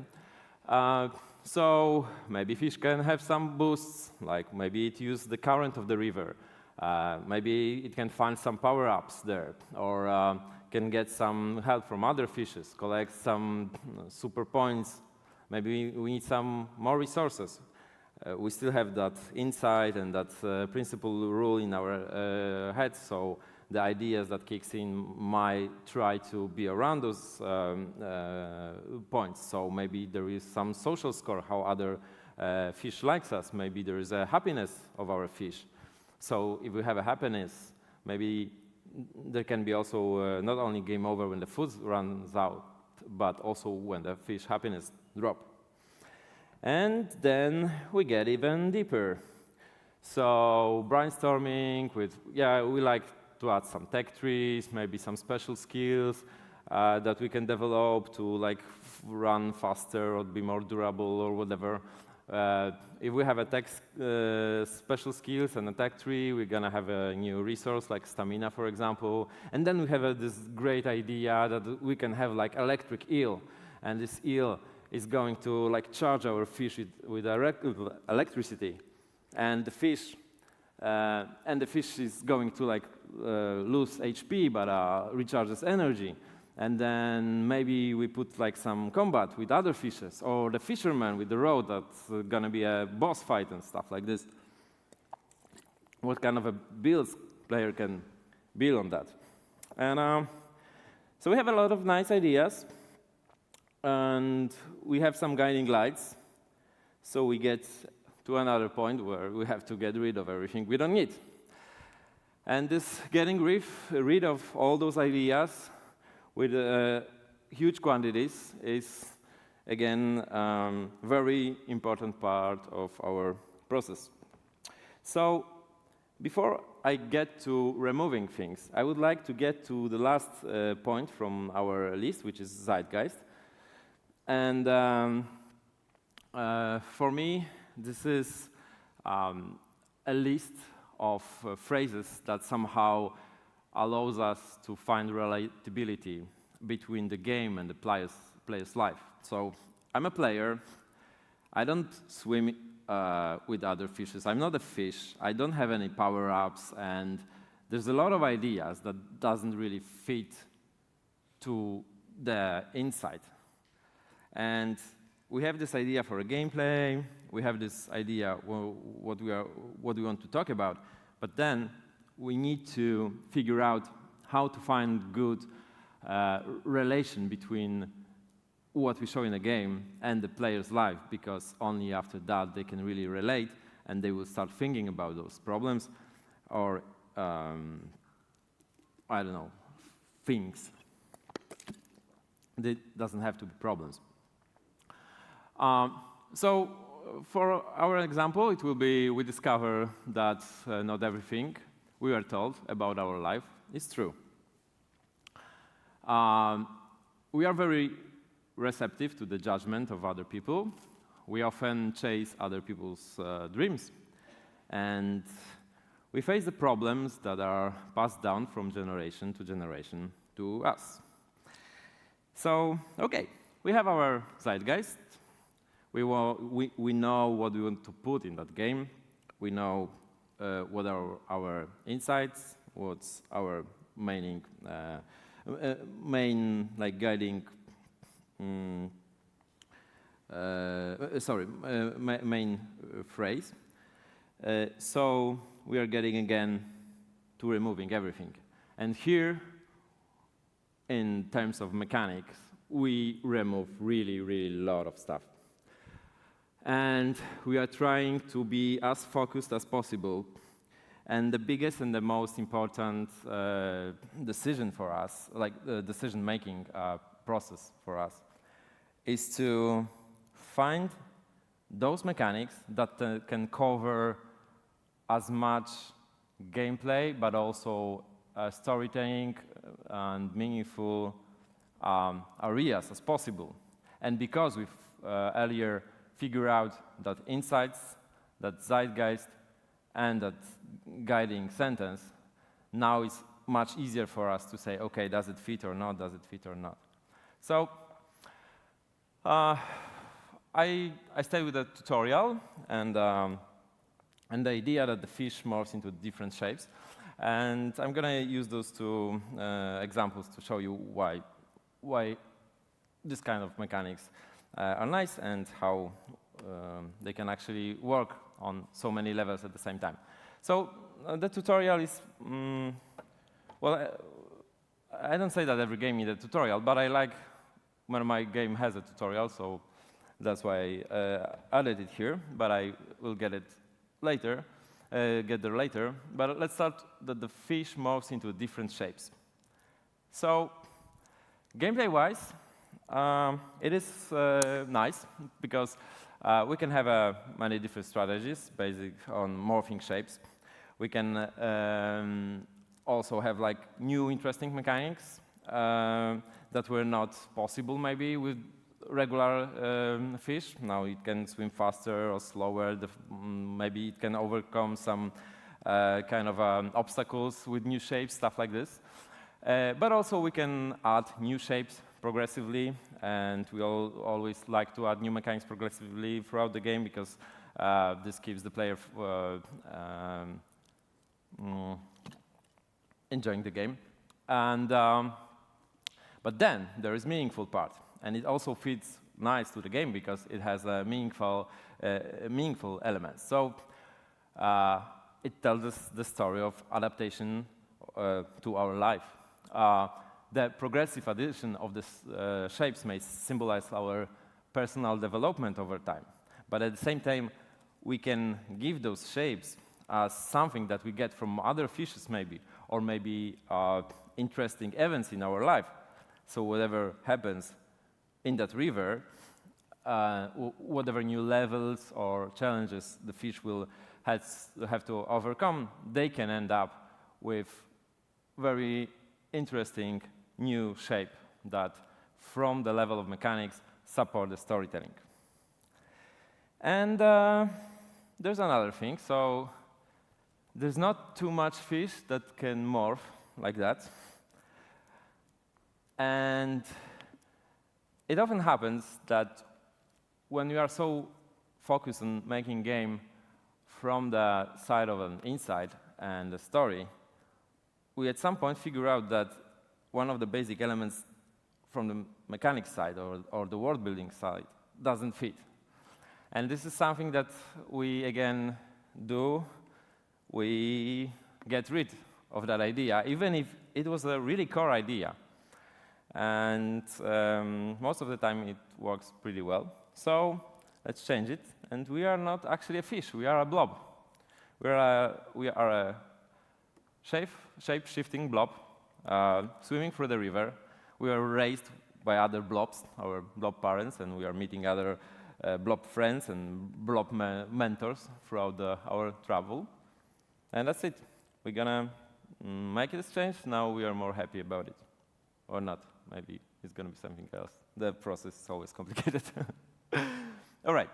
And then there is another thing, it is tutorial. So I like when tutorial is part of the story, when I can use it as a part of the narration, when it's like implemented in such a way that the player doesn't really feel that it is tutorial, and even if they feel that it is tutorial, they are not like break from the immersion because the tutorial itself tells the story. And that's why I like to add this I like a lot of narration there.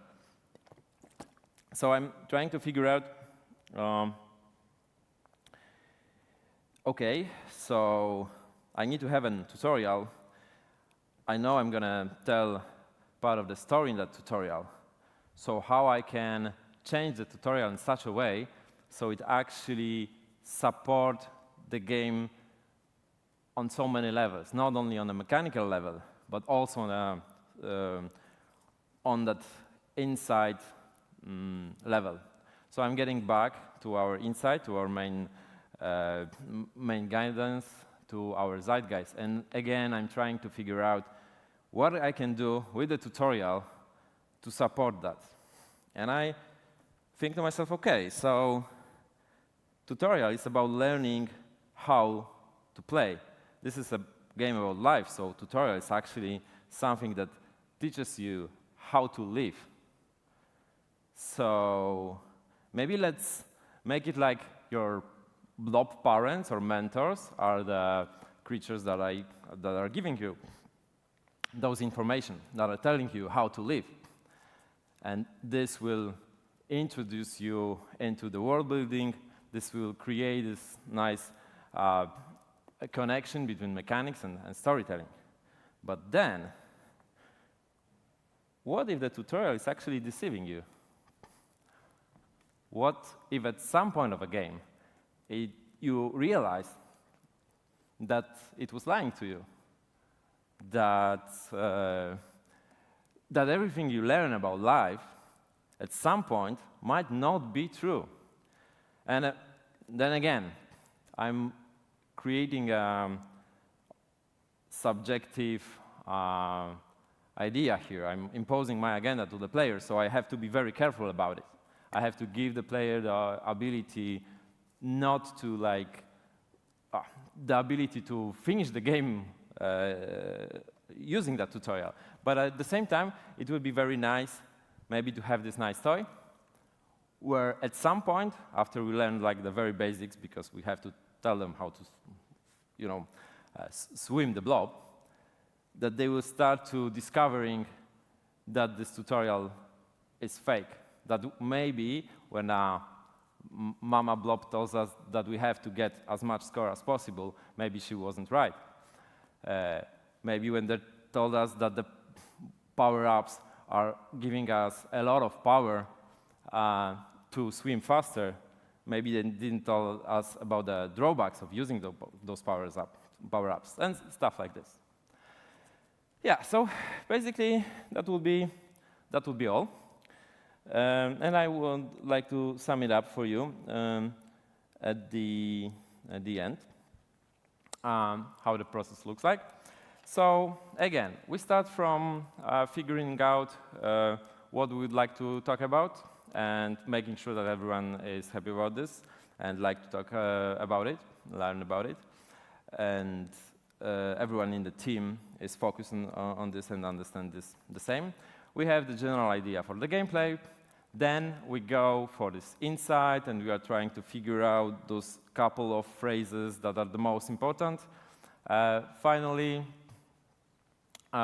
we add our zeitgeist, and this is going to be our beacon, our guiding light. And then, having that, we can get deeper into the story mechanics and start like throwing ideas and then remove all of them, unless they fit very well to those insights and zeitgeist things. Yeah, and personally, I like to break the general rules of industry standards, like with the tutorial, but and I think it might actually work pretty well in this kind of games, because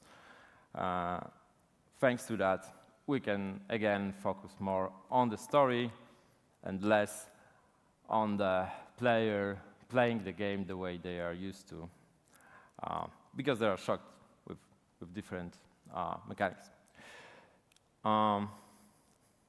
Koniec i bomba. Kto słuchał, ten trąba. Thank you very much. And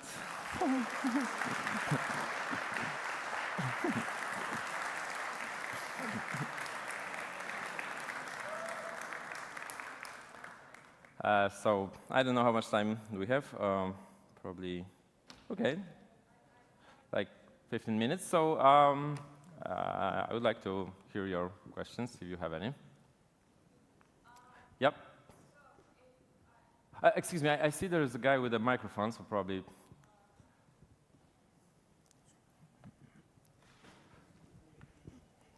Oh, hi. Hello. So, what if I want to make like a game that is about a fascist person, but I don't want to impose a fascist agenda, right? Like I want it to be like not colored by the protagonist's decisions and his word ideas. I see. Yeah. So that's a heavy question, because it is really hard to create a game that is probably impossible, that is fully objective, and this is something that I never managed to do myself. So whatever I would do in that case, I don't think it would make it like fully objective, but I would probably start from trying to understand that person, like getting deep into the research, figuring out what they thought, and trying then to portray this. I had this idea of an artist trying to create something for the people, for the audience, that sometimes a good artist doesn't have to understand what they really do. They might just be very good at portraying whatever they are trying to portray in very good details. So let's say that there's an artist creating a painting of some riots, and he paints that painting, and then there are those policemen with the shields, and the guys on the other side throwing bricks in them, and you know, the tear gas and stuff like this. And then someone comes there, and I said, yeah, I remember that riot. I was there. I was throwing that brick. I can really see like my face or face of this guy on this portrait, that it really shows these emotions and catch this thing that I really have deep in my heart. And then one of the policemen comes, see the portrait and see the picture and say, oh yes, this is exactly how it looks like. We are all brothers together. We are forming this wall of shields. We are there to do our duty, and whatever they may have in their heads. And the artists, they didn't have to fully like understand this on this level, but may be like receptive enough to just create a very good portrait. And then people come and interpret this their ways, because they have more knowledge, but the good artist was like yeah, receptive enough to just paint a good picture. And so getting back to your question, I would try to get so deep into the topic to become receptive enough to just paint a good picture. Okay, thank you. Hi, thank you for the talk. I want to ask, how do you deal with this process, but within a team? Like, how do you convince, or how do you deal with the discussion of you thinking something shouldn't be on the list and someone being really convinced that it should be on the list? How do you tell someone else, like, this isn't needed, or this is necessary and this is not necessary? All right. So it depends strongly about of the size of the team. If we have a very small team of a couple of people making a meaningful game, that I'm strongly convinced that it should be a process that involves everyone. So we just meet together, talk together. We have to be good friends and have a really good communication inside and like to work together, because we are going to discuss complicated stuff and it might get emotional. But I think it is possible when you don't have too many people to create a consensus and work on it together. And I'm talking mainly about those main guiding lines, because after that, when we have them, we don't have to discuss every detail, because that's why we created those guiding lines. If you have a bigger team, then it's of course harder, because we cannot have 60 people discussing about those things. It would never succeed. So we are gathering those core members of the team, such as director, lead designer, and the main writer, and we discuss in this among those people. But then in big teams, I really like to gather the entire design team. In terms of the alters, it was 12 people, and every time we get to the milestone, we talk about how it plays right now, what do they think about it, and I'm very careful to make sure that everyone could form their opinion about it, and that we really try to discuss every opinion and then use it to move forward. We cannot do that every day, because it would totally paralyze the process, but I think it is important to have all these people together, be able to be involved in that.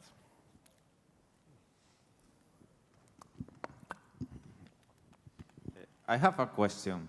In the tutorial, for example, in Portal, it's very clear that the cake is a lie. So how you can be more subtle to the player, and it's worthy to keep the lie about the tutorial being fake and not follow a new lead in Portal, it's the main antagonist and you discover everything is fake. What is the benefit of conserving the lie? Well, in that case, in that example, I was trying more to create some easy to understand example than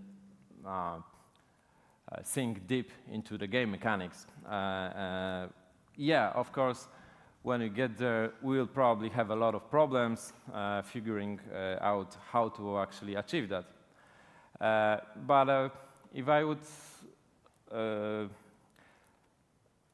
if you want me to answer this question using that example that we have had in here, I would rather go into some more systemic approach, where player pretty quickly realize that he is being lied to, but then he can use some systems to develop his own ways in a different ways. So I wouldn't just make one one situation like you discovered that and now everything changes, but rather I would make an entire gameplay based on that. Oh, thank you.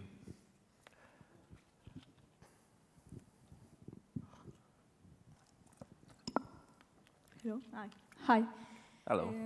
I mostly have like, from what you explained, what other games do you think that are meaningful, like from your point of from your point of view? Because, for example, there are some people who think this game is meaningful, while others are telling me, no, this is not meaningful at all. But all right. Yeah. So, in my opinion, meaningful game is a game that talk about interesting problem and try to an interest and complex topic and try to give the players the tools to think about those problems. That would be my definition, and hopefully it is a broad definition because there's a lot of different games that are more or less meaningful. And I really like the game called Gods Will Be Watching. I really like the game called Papers, Please, and The Short Hike. These are examples of the games that I personally find meaningful.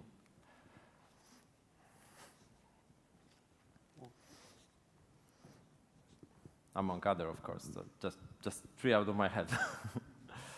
I forgot to ask before. What does zeitgeist mean? What does, sorry? Zeitgeist mean.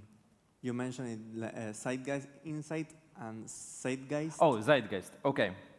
So the way I understand that that phrase, the term, but this is just. I would like to stress that these are like the terms that we just use inside our process. So they might be understood different in a different industry, for example. But for us, zeitgeist would be the general term for looking for what things in the game the player can relate to. So, for example, if we are making a game about the guy who's cloning himself and creates different version of himself using some sci-fi magic, no one of us can relate to that because we are not cloning ourselves.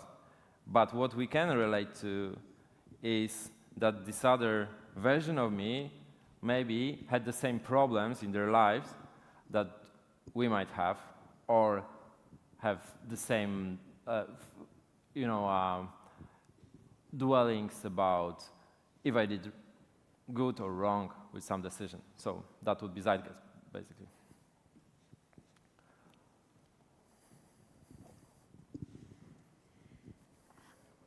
I would really like to know your opinion on the best way to balance the mechanics with the meaning, because one of my biggest problems is that once I've found the meaning and the story behind the game I want to make, I will try to think of mechanics based on the meaning, but then I think, oh, that doesn't sound like it's enjoyable to play. And so I would like to know what's the best way, in your opinion, to balance that?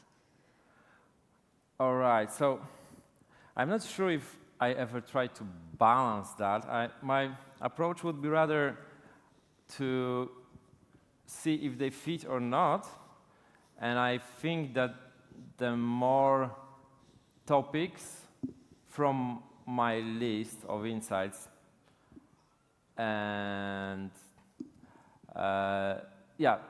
and the more interesting gameplay mechanics it has, the more it fits. So I'm just like, okay, so I want to talk about this, about that, and I really like this and that mechanics, and this idea or this mechanic provides me with all those, so I'm saying, okay, I like that, but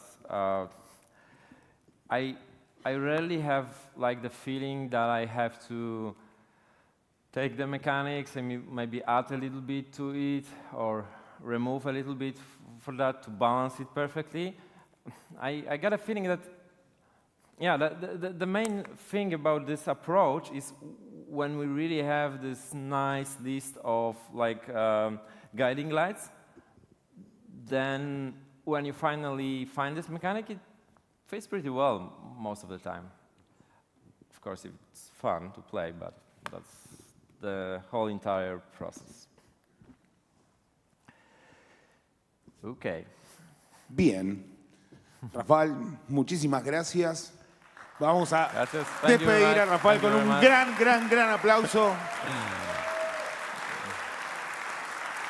Cómo hacer juegos significativos desde el diseño. Muchas gracias. Muchas gracias. También quiero aprovechar para agradecerle mucho a la gente que está voluntariando y colaborando en la EVA, ¿sí? Que un poco que se pueda hacer esto en Argentina se debe a que hay un montón de gente que le pone el alma, que le pone el cuerpo. Así que voy a pedir también un aplauso para esa gente linda, que se escuche arriba también, porque hay gente arriba de 3 pisos. Muchas gracias. Bien. Bueno, ahora nos vamos a tomar unos minutitos, unos 5 minutitos, 10, para recibir la próxima charla. ¿Sí? De parte de una persona que para mí significa un montón.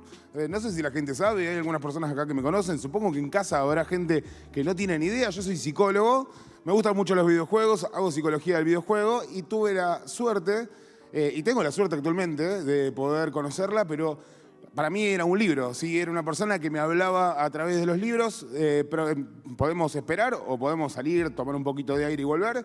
Vamos a tener la próxima charla con Silja Hodent, específicamente sobre la mente de las personas que juegan. Así que les propongo, nos tomamos 5 o 10 minutos y regresamos con la siguiente charla de la mano de Silja Hodent. Muchas gracias.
como mágico.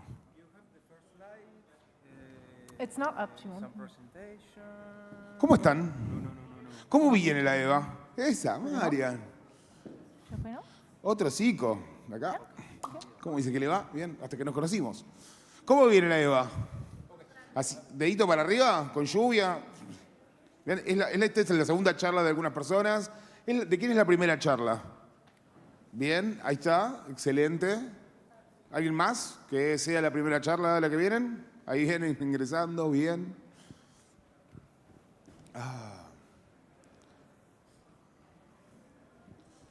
Vamos a hacer unos minutitos hasta que arranque. Esta es la última charla en la Sala Argentina del día de la fecha. Veo alumnos por ahí. Ahí va otros. Excelente.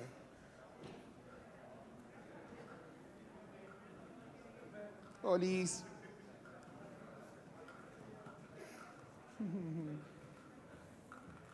Hola. Gente del palo de UX, porque me retaron hoy, dije UI y me retaron. ¿Hay gente del palo de UX? Mirá, allá. UXers por la izquierda o por la derecha, dependiendo de qué lado mires. Bueno, mientras que van tomando lugar, nada, estoy muy contento, me hace muy feliz esta situación, poder presentar esta charla, poder presentar a este speaker. La verdad que me vuela el corazón de la alegría. Bien, hoy vamos a tener una charla muy hermosa que se llama La ciencia de las personas que juegan, engagement y emociones, ¿sí? De la mano de Silvia Joden. Cuando vos quieras, Silvia, podemos comenzar. ¿Sí? Muchas gracias. Gracias. ¡Fuerte el aplauso!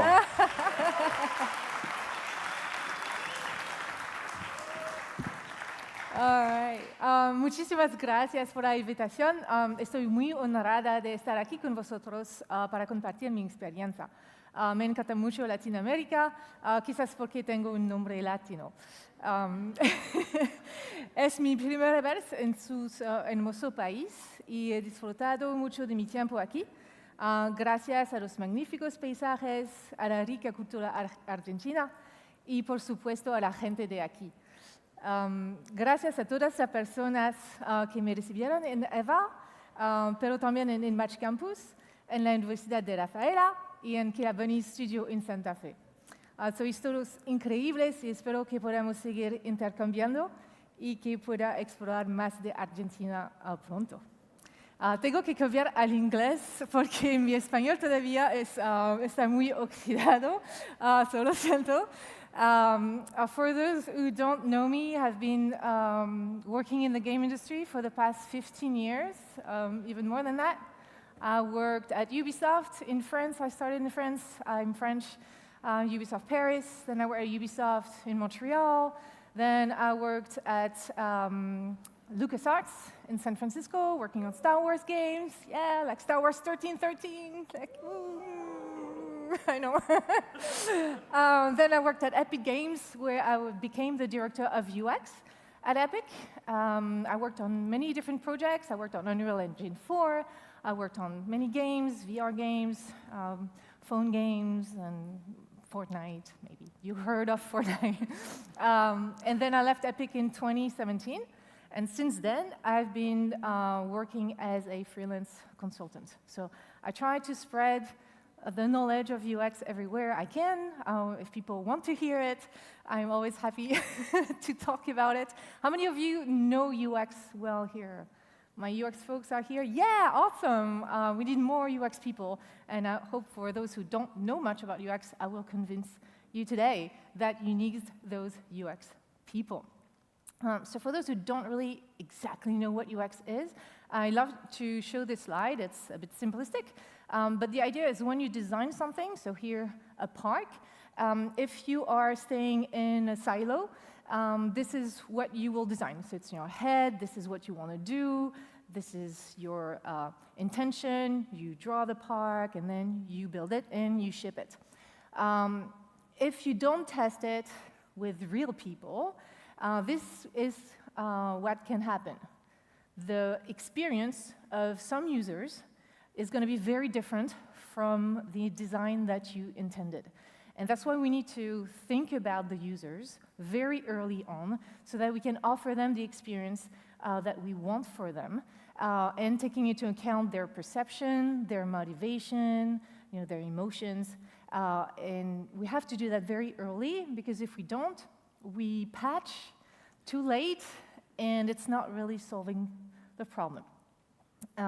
And sometimes we think, well, we don't have the time, we don't have the money, but take a look at this. It's going to take much more money now to fix the problem later than if we did a small test early on with just a few people to see, what will happen. And that's why it's really important to regularly test what we want to do. And so in a game, it's going to be the same thing. It's not a tool. You don't play a game to accomplish something or to go to point A from point A to point B, like in a park. But a game is all about having emotions and having a certain experience and being challenged in certain things. And so that's why it's really important to step away from our intentions as game developers so that we can adopt the perspective of the players and verify that this is what the emotions that they're feeling. This is the experience that they're having. Hopefully it's a fun experience and they're not confused about anything, or they're not frustrated about something that is not about the game. And so to do that, we need to figure out what's in their minds, because an experience is not something that we can design. An experience is what is happening in people's minds as they play a game, as they interact with a tool, as they watch a movie or whatever it is. And that's the reason why we need to understand UX practices that are coming from cognitive science. So it's really applied cognitive science. Cognitive science is about the mental processes, such as perception, attention, memory, but also understanding how emotion works in humans and motivation, so that we can really foster this knowledge in order to accomplish our goals as creators. And so at the end of the day, UX and UX applied to games, it's really about offering the experience intended to the people we target, to our target audience, in the best way possible for them. So people, when we talk about UX today, they have a tendency to narrow it down to the UI. So UI is definitely part of the experience, but it's a tiny bit of the experience. Everything else is part of the experience. Even the first time they hear about the game, the marketing of the game, downloading the game, playing the game, they're hearing the music, looking at the level design, looking at animations. All of this is part of their experience. And even interacting with the community managers and all that. So it's really important to have a broad understanding of what UX is and understand it as a strategy that you need to account for very early on so that you can really accomplish your goals faster and more efficiently. So just a reminder for the people who don't really know what I do, when we talk about cognitive science, this is what we mean. So this is a very simplified diagram of what's going on in the brain as we process information. Just like now, you're processing what I'm telling you about, so it's mostly visual process and audio process.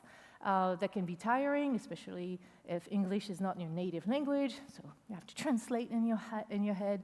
And it starts with the perception of an input, like so here it's coming from your senses, like audio and vision, and you're gonna process that information, and if you learn something new, it means that you memorize it. So it's changing your connections in your brain. It's really physically changing stuff in the brain as you learn new things.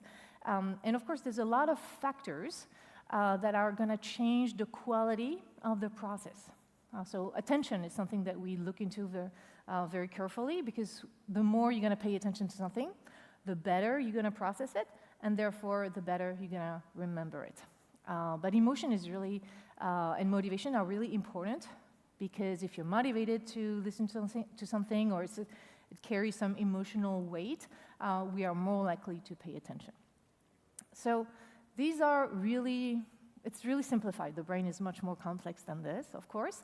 But these are the main processes that we look into: perception, attention, and memory. And the problem is, while humans are very powerful with our brains, we do fantastic things, our brains are also very limited. Perception is subjective, attention resources are scarce, and memory is fallible. What I perceive is not necessarily what you perceive. It's really depending on culture, it's depending on prior knowledge. Perception is really subjective. So it's really important to keep in mind that it's not because you think something is obvious in your game that your players are going to understand it in the same way. We also think that we can multitask very efficiently, but we can't. Our attention resources is very limited. We're going to focus on one thing and then filter out the rest. So if at some point during this presentation someone is texting you, well, here there's no reception, so you can't text it. This may be by design, but it's really hard to do two things at the same time, and usually we do both things badly. And memory is really fallible. You think we memorize things well, but memory is a reconstruction of the brain. Perception is a construction of the brain. Memory is a reconstruction. So we alter memories all the time, and we forget a lot of things, so we're also not relying on that. So in games, we have to take those limitations into account, but we also are going to play around with those limitations, because a game is not a tool. We don't want to remove all frustrations, like in UX for in the digital design or in web design. In games, we do want to challenge players. We do want to create some frustrations.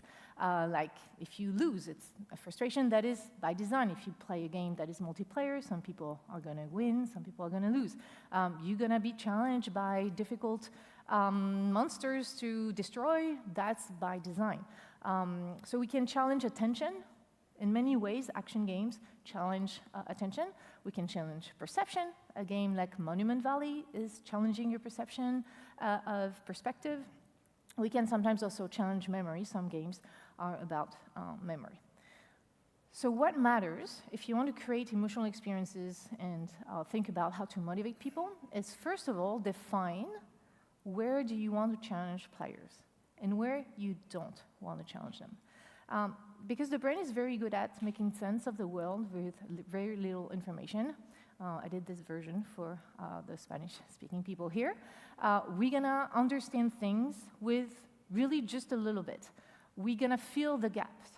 And sometimes it works, and sometimes it does not work. We fall into traps all the time, and your players are going to fall into traps. They're going to think they understand something. They're not carefully going to pay attention to everything or read everything. They're going to draw conclusions very quickly. And so do you as developers. You are going to do that. And sometimes you're going to follow your gut feelings, and that's going to work, and sometimes it's going to fail. So that's why having a good process is helping you figuring out when it's working and when it's not. So an example of that, in Fortnite, an old screenshot from Fortnite, we're going to try to alleviate what we call the cognitive load for players, like here the memory load, for things where we don't want to challenge players.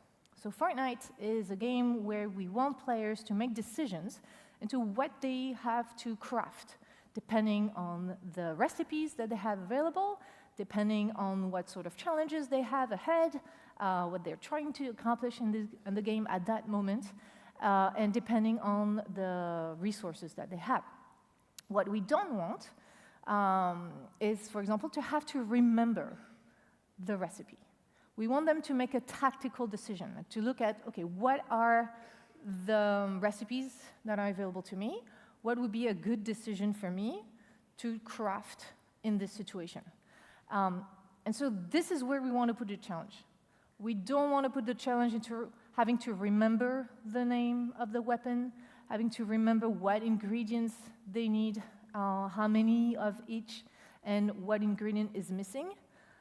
So what we did is we allow players to pin this on their HUD so they don't have to memorize any of this.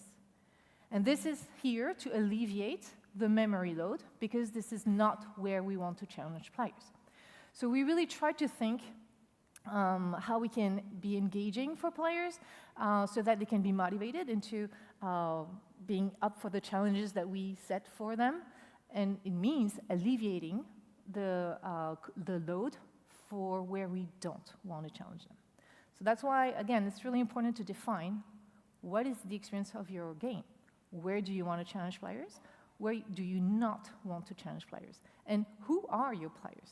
So user and experience. Okay, so in game UX, there are two main things that I'm looking into. The first one is very well known in the UX world. It's called usability. It's the ability of a product to be used. Can you understand what it does, where to click, how it works? So all of this is going to be applicable to games. Can players understand the controls, the objectives of the game, where to go, all these things. A game is going to be much more likely successful if people are not gaining frictions, if they are not being like, how do I craft this? So it's really important for a game to be usable. It's going to increase the likeliness for it to be successful. But a game that is usable can be boring. So it's really not the end. It's easier if the game is usable to get your players engaged, but it's not because it's usable that that's the end of your job. A game has to be fun. So fun is a weird term that carries a lot of emotional weight and is going to be very different depending on who you're talking to. What is fun for you is not necessarily what is fun for me. So I prefer to talk about the term engaging. And so we look into the ability of a game to be engaging. And this is what this talk is about today. So this is the framework that I'm using. I've been using for years now with the teams, so that we can have a common language. So it's a simplified model. It's not here to guide UX designers or UX researchers. It's more here to have a common language across the whole team, so that we can talk about problems, identify problems, and try to find out solutions for that. So as you can see, you have all the usability elements.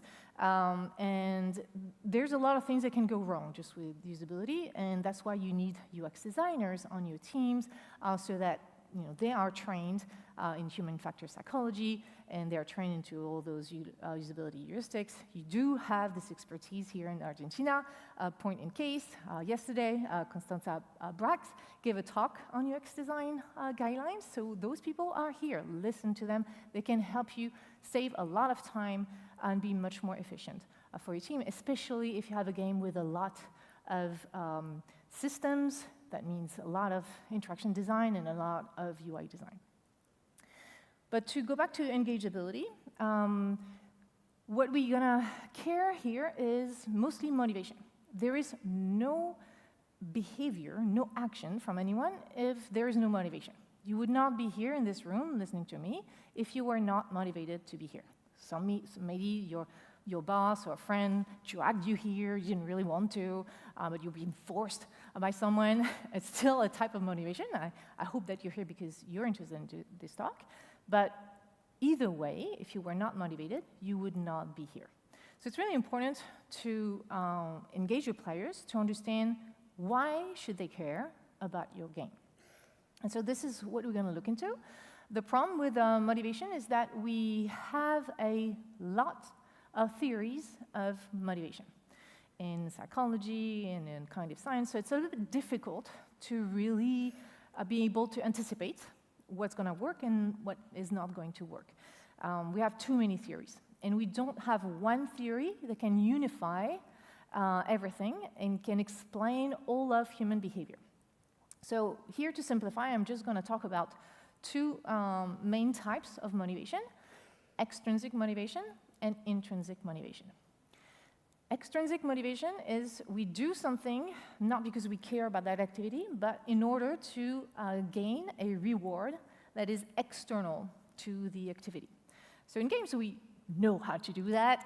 We have a lot of quests that are going to give you a reward. So it's all over the place. It's not just all over the place in games. It's in the case of for work. Usually, maybe you love your work, but you're also going to have a paycheck once a month. That's an extrinsic reward to the activity. And so for this to work, it's really important for players to have clear goals in your game and to have meaningful rewards tied to these goals. By meaningful, I mean that at the moment when they want to do a quest to gain a certain reward, or at the moment they gain the reward, can they tell what they can do with it? If you remember the recipe in Fortnite that I had, you might have noticed that I'm missing copper ore in order to craft the exterminator. So if I have a quest here that gives me 10 copper ore as a reward for the quest, that is going to be extremely meaningful to me because I need that in order to do something that I care about, craft a weapon that I care about. Maybe there's another quest that allows me to gain, I don't know, 10 gold ore. Now, I understand that gold is usually more precious than copper. Probably in the game is going to be the same. But maybe I don't have any recipe that requires gold ore yet. And therefore, gold ore, even if I understand it's precious, will not be meaningful to me at that moment. Copper ore is going to be meaningful to me at that moment. So it's really important to, when you define all your rewards for your players, ask yourself, at that moment in the game, will they care about this?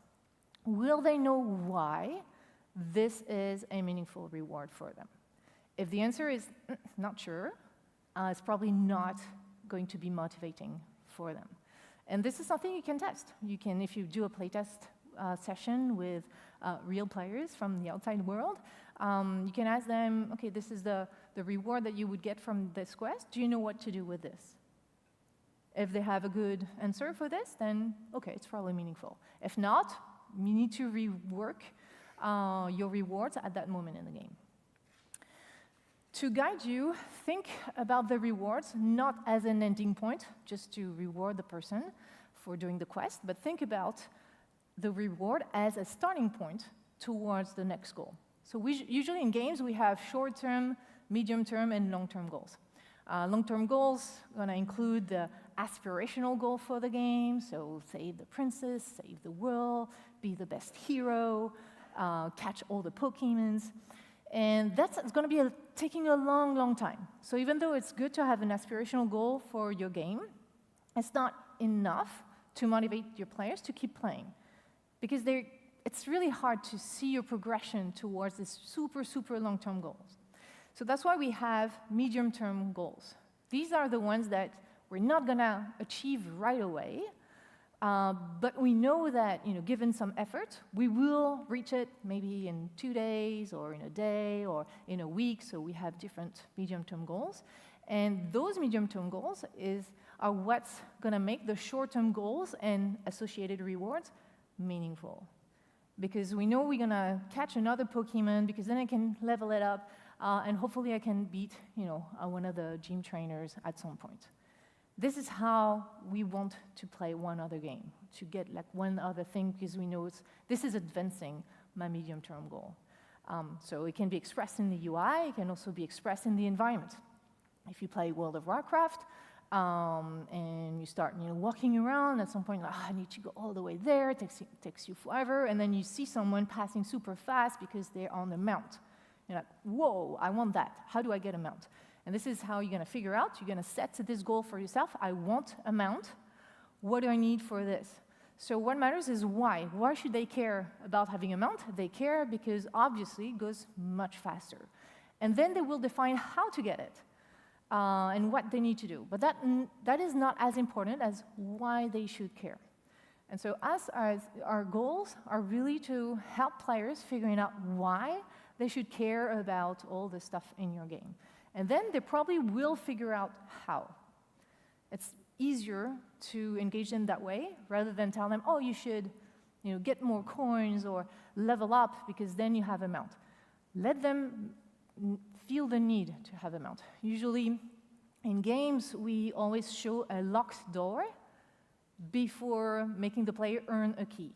Like if you think about games like Metroidvania, light games, you find a locked door, and this is what's going to matter to find the key. And once you have the key, you're like, yes, I can open the door now.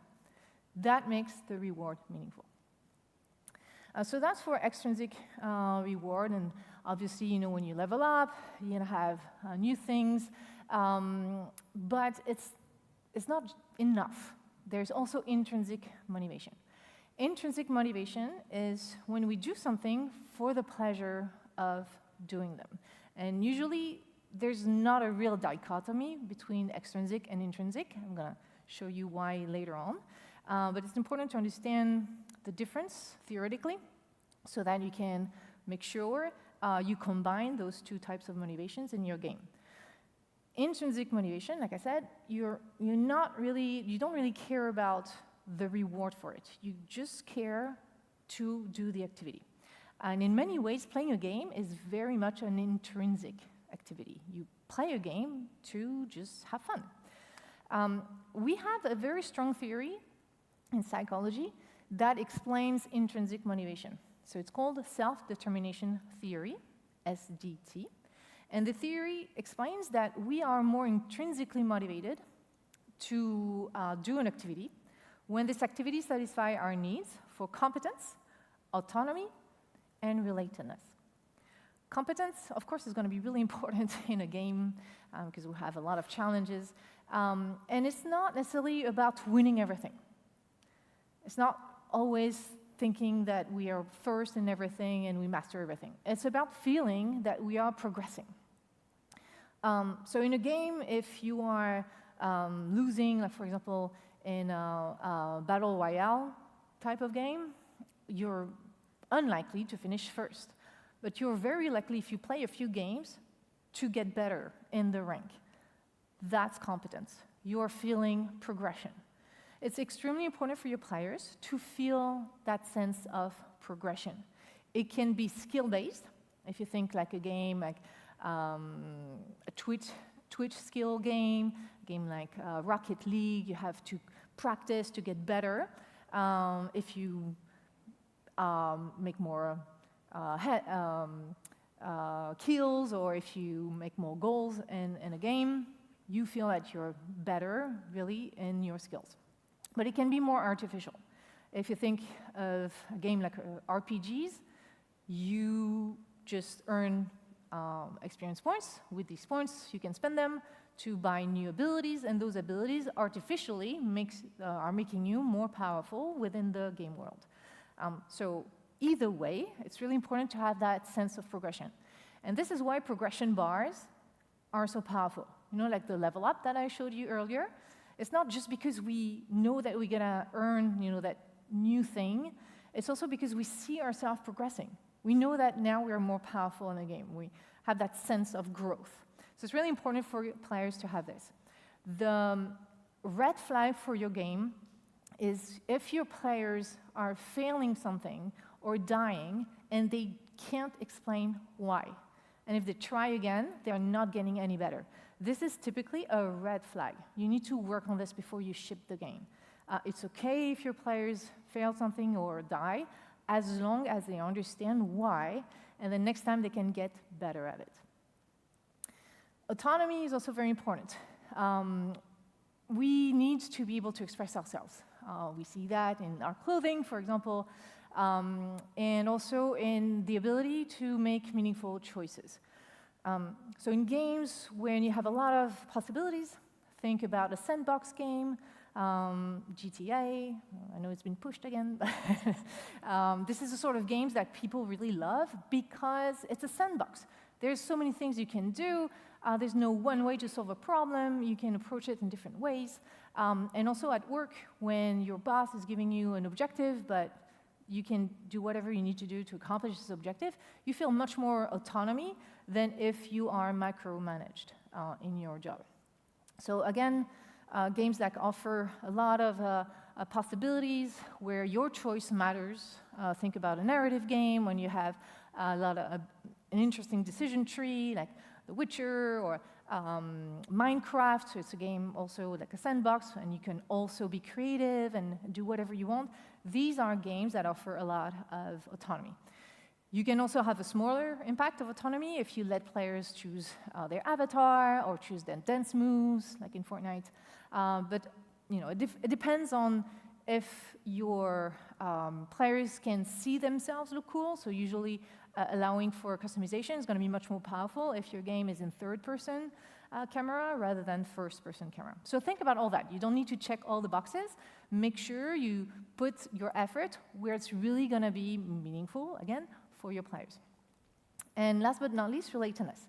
We're a very social species. We would not have survived predators if we did not collaborate with each other. So really, collaboration and cooperation is going to be extremely strong in any activities for humans. I know that in our societies, we are focusing a lot on competition. It is valuable. We see like I'm French, you're into soccer, I'm into soccer, football, like especially at Gusto, the World Cup. We are behind our teams, right? So it's really important. We know that competition is driving us. But think about it. Most sports, and including esports, are team-based. So it's going to be a team collaborating and competing against another team. So even in competition, a lot of times there is collaboration.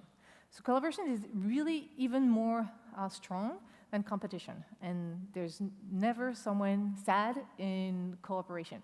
In competition, there's a winner and a loser. So we have to deal with the emotions of the loser.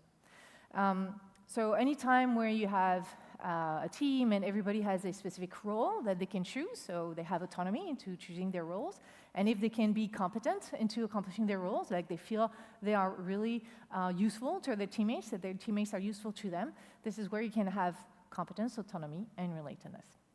Again, not all games are going to be applicable for everything. Really think about what is going to be meaningful for your game. So just a couple examples. So I mentioned earlier Rocket League. Here you see, of course, competence. I scored, so I can be celebrated by my team. My team can applaud me. So think about how teammates can celebrate each other. That's going to be really important. There's also a little bit of autonomy here because I choose the VFX that I want to see when I score. So competence, autonomy, relatedness. Another example is skill trees or paths or anything that show overall my growth. So here, it's strongly about competence and autonomy. Competence because I can see my growth, I can see where I'm coming from, I can see that I'm getting better, I'm progressing. And autonomy because I can choose where I want to specialize. So that idea of competence, autonomy, relatedness is really important. So that's intrinsic motivation. And you can think about how, in your onboarding, how you can play with this to motivate people to go through the onboarding. Because it's not just about getting the reward or going to the next level. It's about, I'm learning something that's going to make me more competent in the game. So for example, in Fortnite, we taught players in the world mode to build in a situation when they were stuck. And so they have to build stairs to get out. And on top of that, so that's the intrinsic motivation. Like now I figured out how to get out of this hole. I feel more competent. And on top of it, we have the chest that gives an extrinsic reward that reinforces that idea. But it's also to make sure that players knew that they had to go there, because sometimes some players were coming to the end of the cave and saw that, oh, I can't get out, and they were going back in the cave. So it's also to help players tell, this is where you need to go, do not go back in the cave, and so we can guide them. A lot of time players are going to say, we hate tutorials, we want to figure it out by ourselves, which is great, but that takes a lot of work for us to guide them in a very subtle way that it's not going to be annoying, but that's also going to work so that they can learn about the game and therefore be competent in the game. Because if they breeze through the tutorial because you don't want to annoy them, but then they don't really learn the important things in your game, they will fail, and they might not understand why. So a good tutorial, or onboarding, as I prefer to call it, is one that's going to be engaging for players, but also teach them to be competent in the game. So you have to define at what type, what moment in the game you need to teach them what in order to accomplish this. Of course, there's a lot to say about motivation, but we need to move on. We're going to talk about emotion now. It's really important in games, of course, because games are an art form, and we really want to elicit certain emotions in players. So emotion is, what is it? If we talk about emotion, of course, you know what I'm talking about, but if we have to define it, this is when it's getting more complicated, and no one agrees about what an emotion is. But basically, it's a state of physiological arousal. So for example, if you say you're going to be scared, you're going to feel your heart beating faster. That's the physiological arousal. But then you're going to say, I am scared. That's the feeling that we associate to this physiological arousal. I'm not going to bore you with neuroscience here, but just know that the main part of the brain thought to be responsible for emotion is the limbic system. Here you can see some of the elements of the limbic system, the hippocampus and the amygdala, so it's really deep down in the brain. Note that there's also the frontal lobe. That's going to be important for later. This is the part of the brain that is trying to monitor our emotions, our impulses. So keep that for later, put a pin on it. We're going to talk about this later. So emotions basically are here to guide our behavior. We survive predators by avoiding pain and seeking pleasure. This is how we survive, and we get to mate and transmit our DNA. So any signs that we can help players to understand this is dangerous, sharp teeth, this is really conveying through emotions, this is dangerous, don't go there, or this is friendly, go there. And we can play around with it. So, of course, in a horror game, we might want to mislead them. How about this sound? I don't know if it's going to work. So this is a sound, if you've played a Metal Gear Solid, that you've been conditioned to. This is not a sound that means anything in real life, but you learn very quickly through conditioning.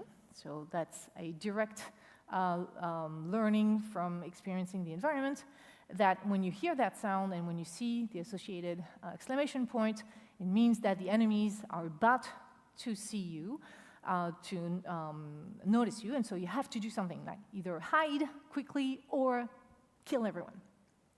So you can create that in players. You can teach them what is dangerous, what is safe, through those things, through signs and feedback that you have to really polish to guide them. It takes a lot of time, of course. It seems easy, but it's not that easy. Emotion is also influenced by our cognition. I don't know if you like colas, like Coca-Cola or Pepsi, or other colas. A lot of people, especially in the West, they say they prefer Coca-Cola, they're super passionate about it. But when you measure in a lab, and you ask them to do a blind test, they're not necessarily having better emotions when they drink Coca-Cola. They have better emotions when they are sure they're drinking Coca-Cola, and they say they prefer Coca-Cola. So that's the power of branding and marketing onto the brain. So this is what we call appraisal in psychology. We make a judgment on what's going to feel good based on what we know about that thing. So the French are going to say, oh, if I drink a fine champagne, I'm going to feel pleasure. So here, depending on your culture, there's certain brands and certain things, certain restaurants that you're going to feel better. So we can create that. We can appraise in certain games, like show to players, okay, you're going to feel a positive emotion when you're going to see a light in a game like Alan Wake, because you know that once you're in the light, you're safe. So again, all these things we can create in the game, and to do that, we use elements from the real life or from other games, so that players can really put their judgment into certain emotions. But that's why it's really important to think about aesthetics, to think about using codes that are coming from other games to create that. Reappraisal is also important. Reappraisal is when your player is having a bad emotion because, say, they're just lost a match. It's never going to be a good feeling. Usually, in multiplayer games, we always start the game in a co-op versus AI, for example, so that no one loses their first match. It's not a good feeling. So, of course, in a competitive game or a multiplayer game, players will lose matches. So what we try to do is make sure they can reappraise the situation. one of the things you can do, and this is what Overwatch is doing, is they're focusing on, okay, you lost, but look at how you got better against your own stats, against your own skills. Here, if you remember what we talked about earlier, they focus on players' competence. Yes, you lost, but hey, you did all that better, and also you leveled up. So yes, of course, even in a competitive game, ranking is going to be important, but do take into account that players will have bad emotions, how you can help them, think about the silver lining and focus on how to get better and keep playing the game, because yes, I lost, but hey, I got better, and that's what matters, like in the end, even if I fail right now. In game design, when we talk about emotion, most of the time we're going to talk about game feel. So game feel is a notion, is how good it feels to interact with a game.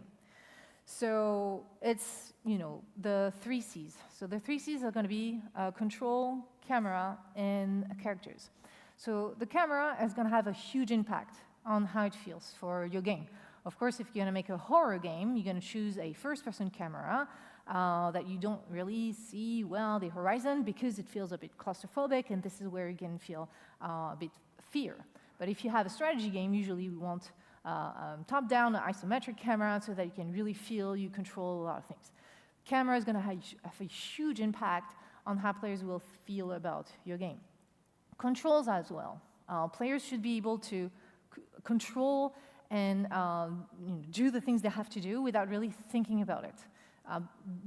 Struggling with the controls is really, usually a friction that we don't want.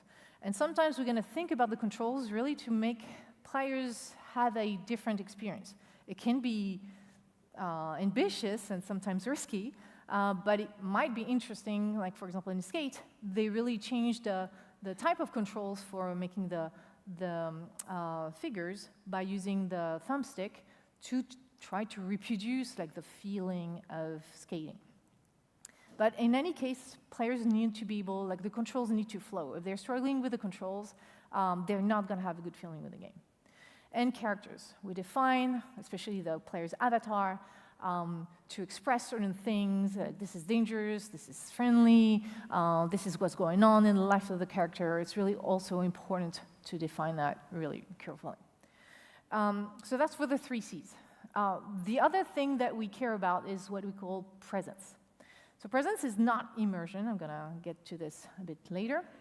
Presence is, when you play the game, do you feel you're in the game, or do you just feel like you are controlling an interface?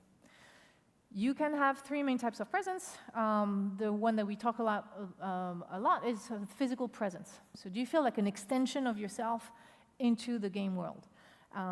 So do you feel that things are happening to you? Like, for example, if you go around the character, does that character follow you? Like, turns your head as you move around the character? If yes, then you feel you are inside the world. So all these little things are really important to make the player feel that the world is living and they are inside this world. The emotional presence is the extension of identity. Do you feel a weight, an emotional weight in the game? Like, do you feel that the characters care about what's going on to you, or do you care about what's going on to them? So, of course, narrative design is going to be extremely important, the story of the game, but also, if things are believable, if like something happens, are the other NPCs, reacting to that? Can you react to that? And narrative, feeling invested in the story. Does the story matter? Does your impact in the story matter? All of that is going to make you feel a sense of presence in the game. Presence is not immersion.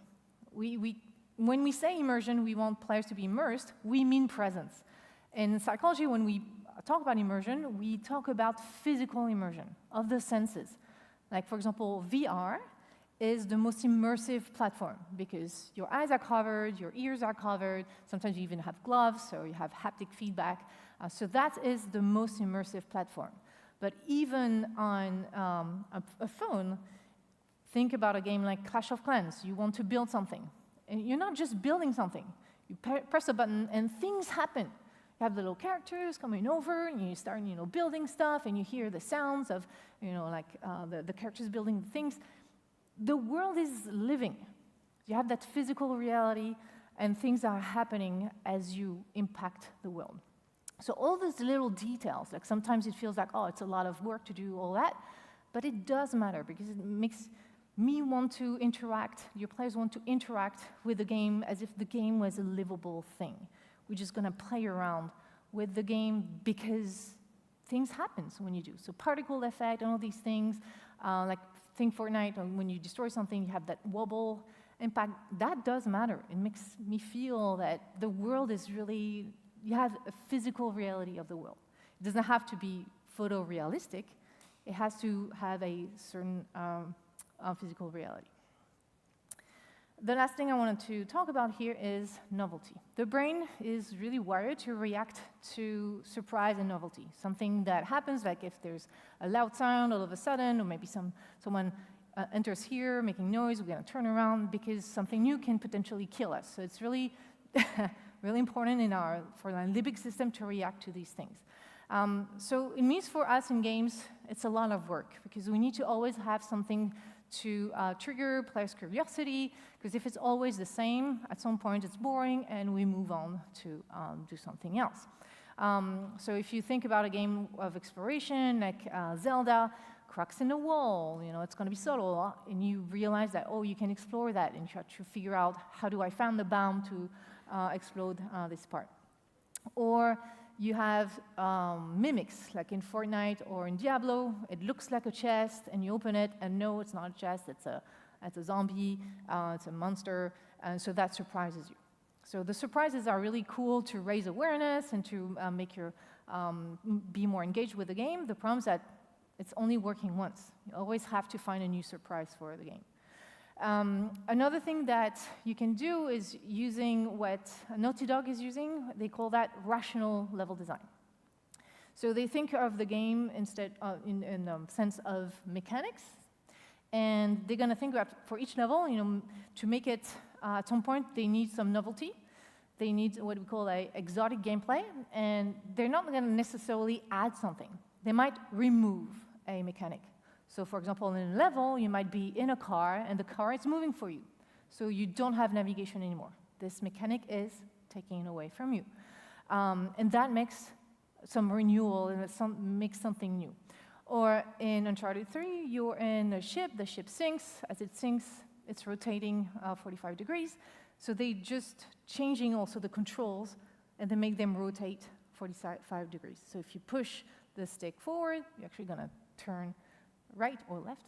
And so they change a parameter. And so that's really interesting to raise awareness, to make something new, to renew interest in the game. In live games, we have to do this constantly. I have new maps, new characters, new weapons. That can be really tiring for the team. There's already a lot of overwork and overtime in the game industry. But so you have to plan ahead if you have a live game. Fortnite, they did at some point in one of the seasons in the first chapter, at some point there was like a mysterious star, and players started to talk about it. Did you see that star? It seems to get bigger.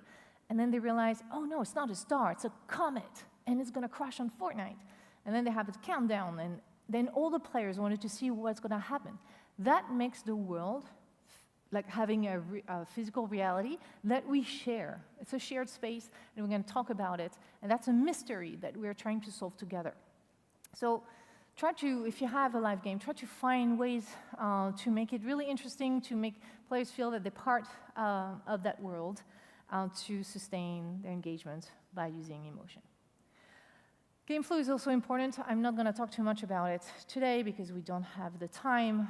Just keep in mind that it has a lot to do with the level of challenge. We want the game to not be too easy and not too hard. If it's too easy, it's boring.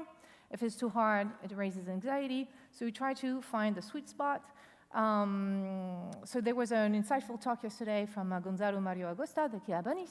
I hope you watched it. That was talking about the different levels, difficulty levels, and how to do that right, so that the players can find the right level of challenge for them, because challenge is also subjective. the level of challenge that a player needs might not be the same as you need, and so that's what's difficult to make sure everybody can enjoy the game in the same way. Has to do also with pacing, the rhythm of stress, of pressure. You have to have moments where players can feel overpowerful, so they can release steam, and moments when they're more challenged.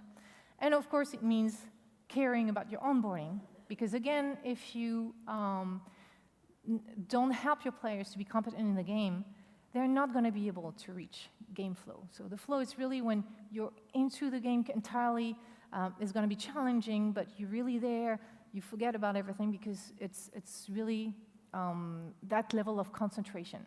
You're not going to enter that level of concentration if you're frustrated or if you forget, what button to press to do something cool.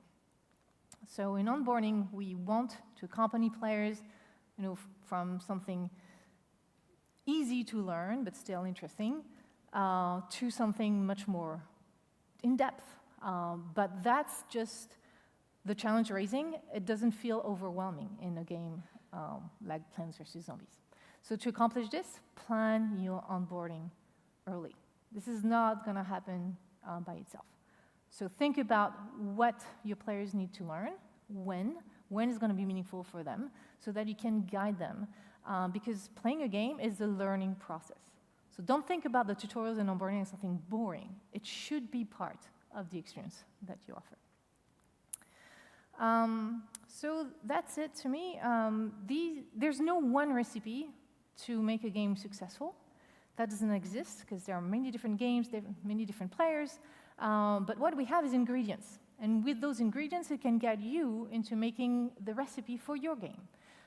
So by understanding a little bit those UX processes and hiring some UX people, they can really help you accomplish your goals. Like, we're really here to serve the game and to make you make the best decisions.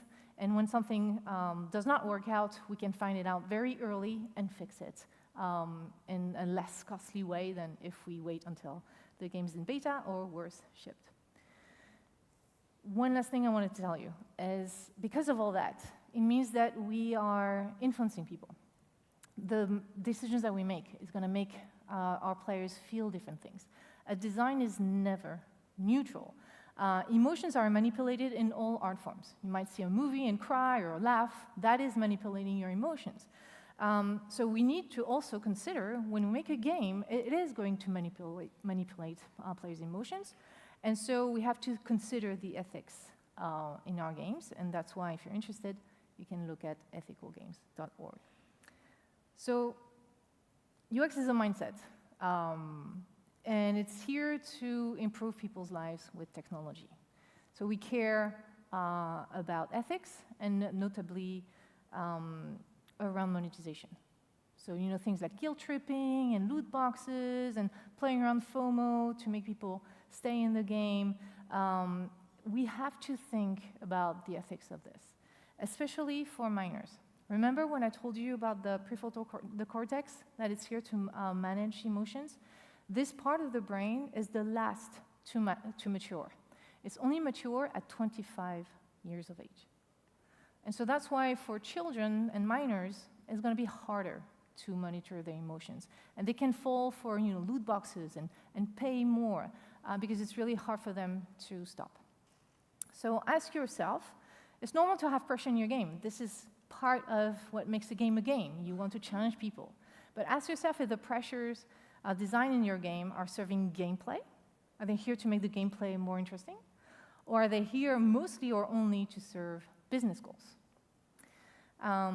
So yeah, we care about this and not having dark patterns in the game. So if you're interested, look at ethicalgames.org. This is an initiative that we started so that we can try to define a code of ethics for the game industry, so that we can keep making great games and creating all these emotions for players and challenge them without crossing certain boundaries. All right, thank you so much for your attention. You can connect with me on Blue Sky or LinkedIn. This is the QR code for LinkedIn, All the things I'm talking about is in the gamer's brain. If you are outside the game industry or want to just have a bird's eye view, these two books are much more like a entry level to talk about these things. Sadly, none of my books are translated in Spanish. Hopefully one day it will. And I'm happy to answer any questions that you have. Thank you so much for your attention.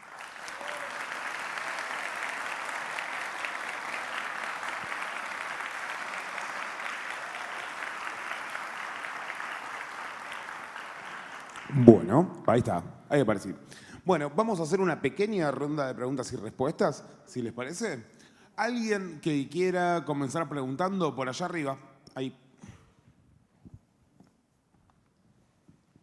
Hi. Well, first of all, thank you for all this valuable information. Thank you. And regarding motivation, I read about a study that analyzed extrinsic and intrinsic motivation. And I don't remember very well what they did, but I remember that there was a group that already had intrinsic motivation, and when they presented goals, that intrinsic motivation lowered. So I wanted to know if there's a way to balance the giving goals and achievements to the players, yes, and also reinforcing that intrinsic motivation. Yes, absolutely. So the original study of this, the one that is the most well-known, is with children drawing. Children love to draw by themselves, so that's intrinsically motivated for them. And then there's an experimenter that comes to the class and then give a sticker every time a child draws a drawing. So that's introducing an extrinsic reward to their intrinsic motivation.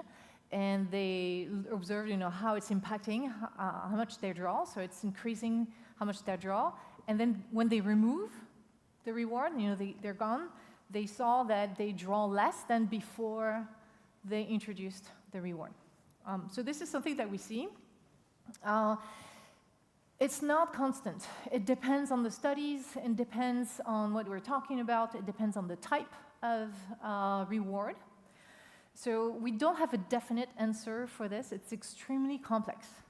But what it says to us is two main things. One, if you introduce an extrinsic reward to an activity, don't remove it. If you want players to come in every day and they get a reward, keep giving that reward. And sometimes what can happen is sometimes we use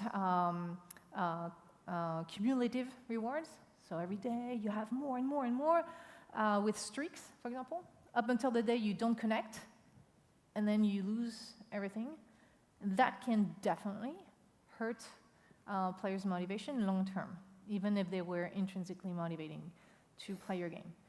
So I do understand that some people do that because it is efficient business-wise, but not in the long term. And in terms of ethics, it's not great because it's punishing disengagement, which is, to me, going beyond than just rewarding engagement. And the second thing I would say is think of your rewards on how they can give feedback on intrinsic motivation.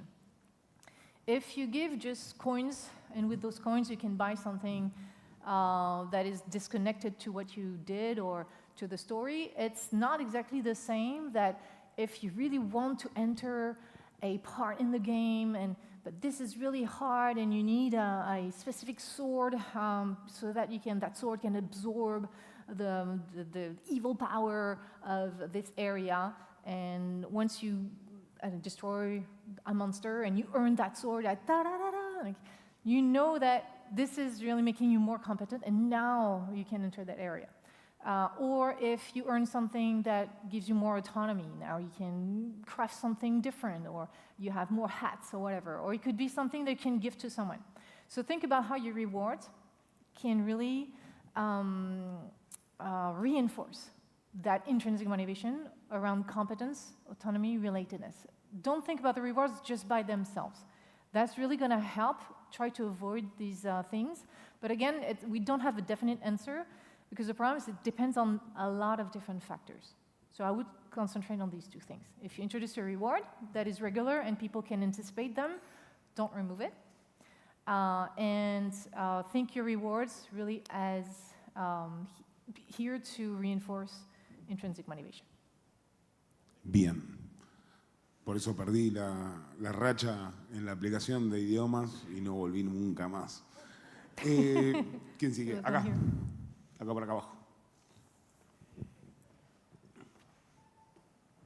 Yeah, I'm sorry, I tend to talk too much, I'm sorry.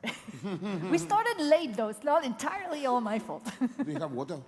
What's that? Water, yeah. Yeah, I have water, yeah, thank you. Hello.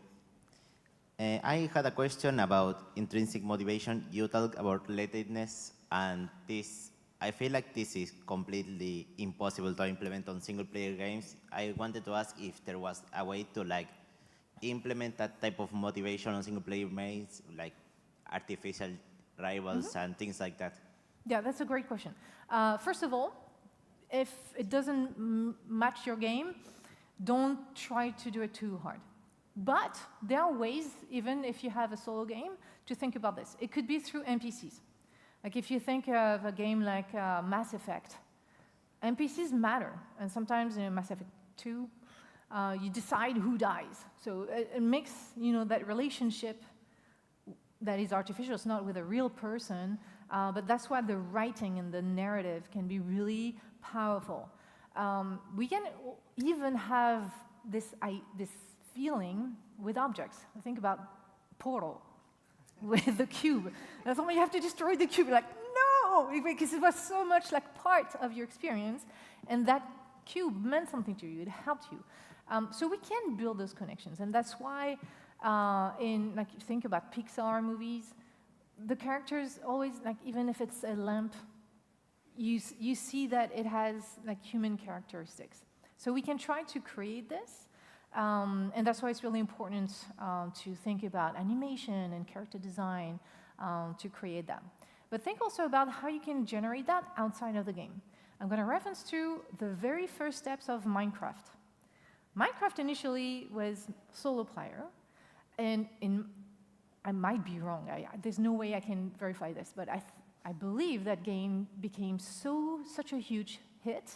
No, it's a great game, don't get me wrong, but also thanks to YouTube, because players were sharing stuff on YouTube.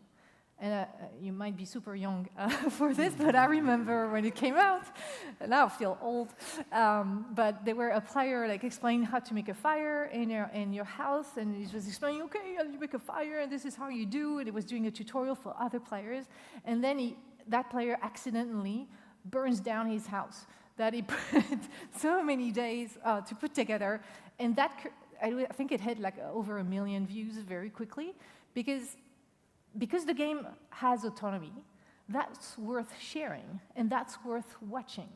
So think about also, if it's a solo game, if there's autonomy and a lot of things that players can do, that can be fun, they can express themselves, that will be worth doing a video on TikTok, on Twitch, or whatever. So sometimes that relatedness can happen outside of the game. Or think about Animal Crossing, when you can gift someone, it's not real time, but you can gift something to someone later. So there are ways to do that. Like anything in UX, the answer is always, it depends. But that's why you need UX professionals in your life to guide you so that you can really find what's going to work. And we we pose hypotheses. We have this, these are our constraints. Could we foster in our solo game relatedness if we do that? And we treat that, it's a great idea, but an idea is just an idea, let's test it.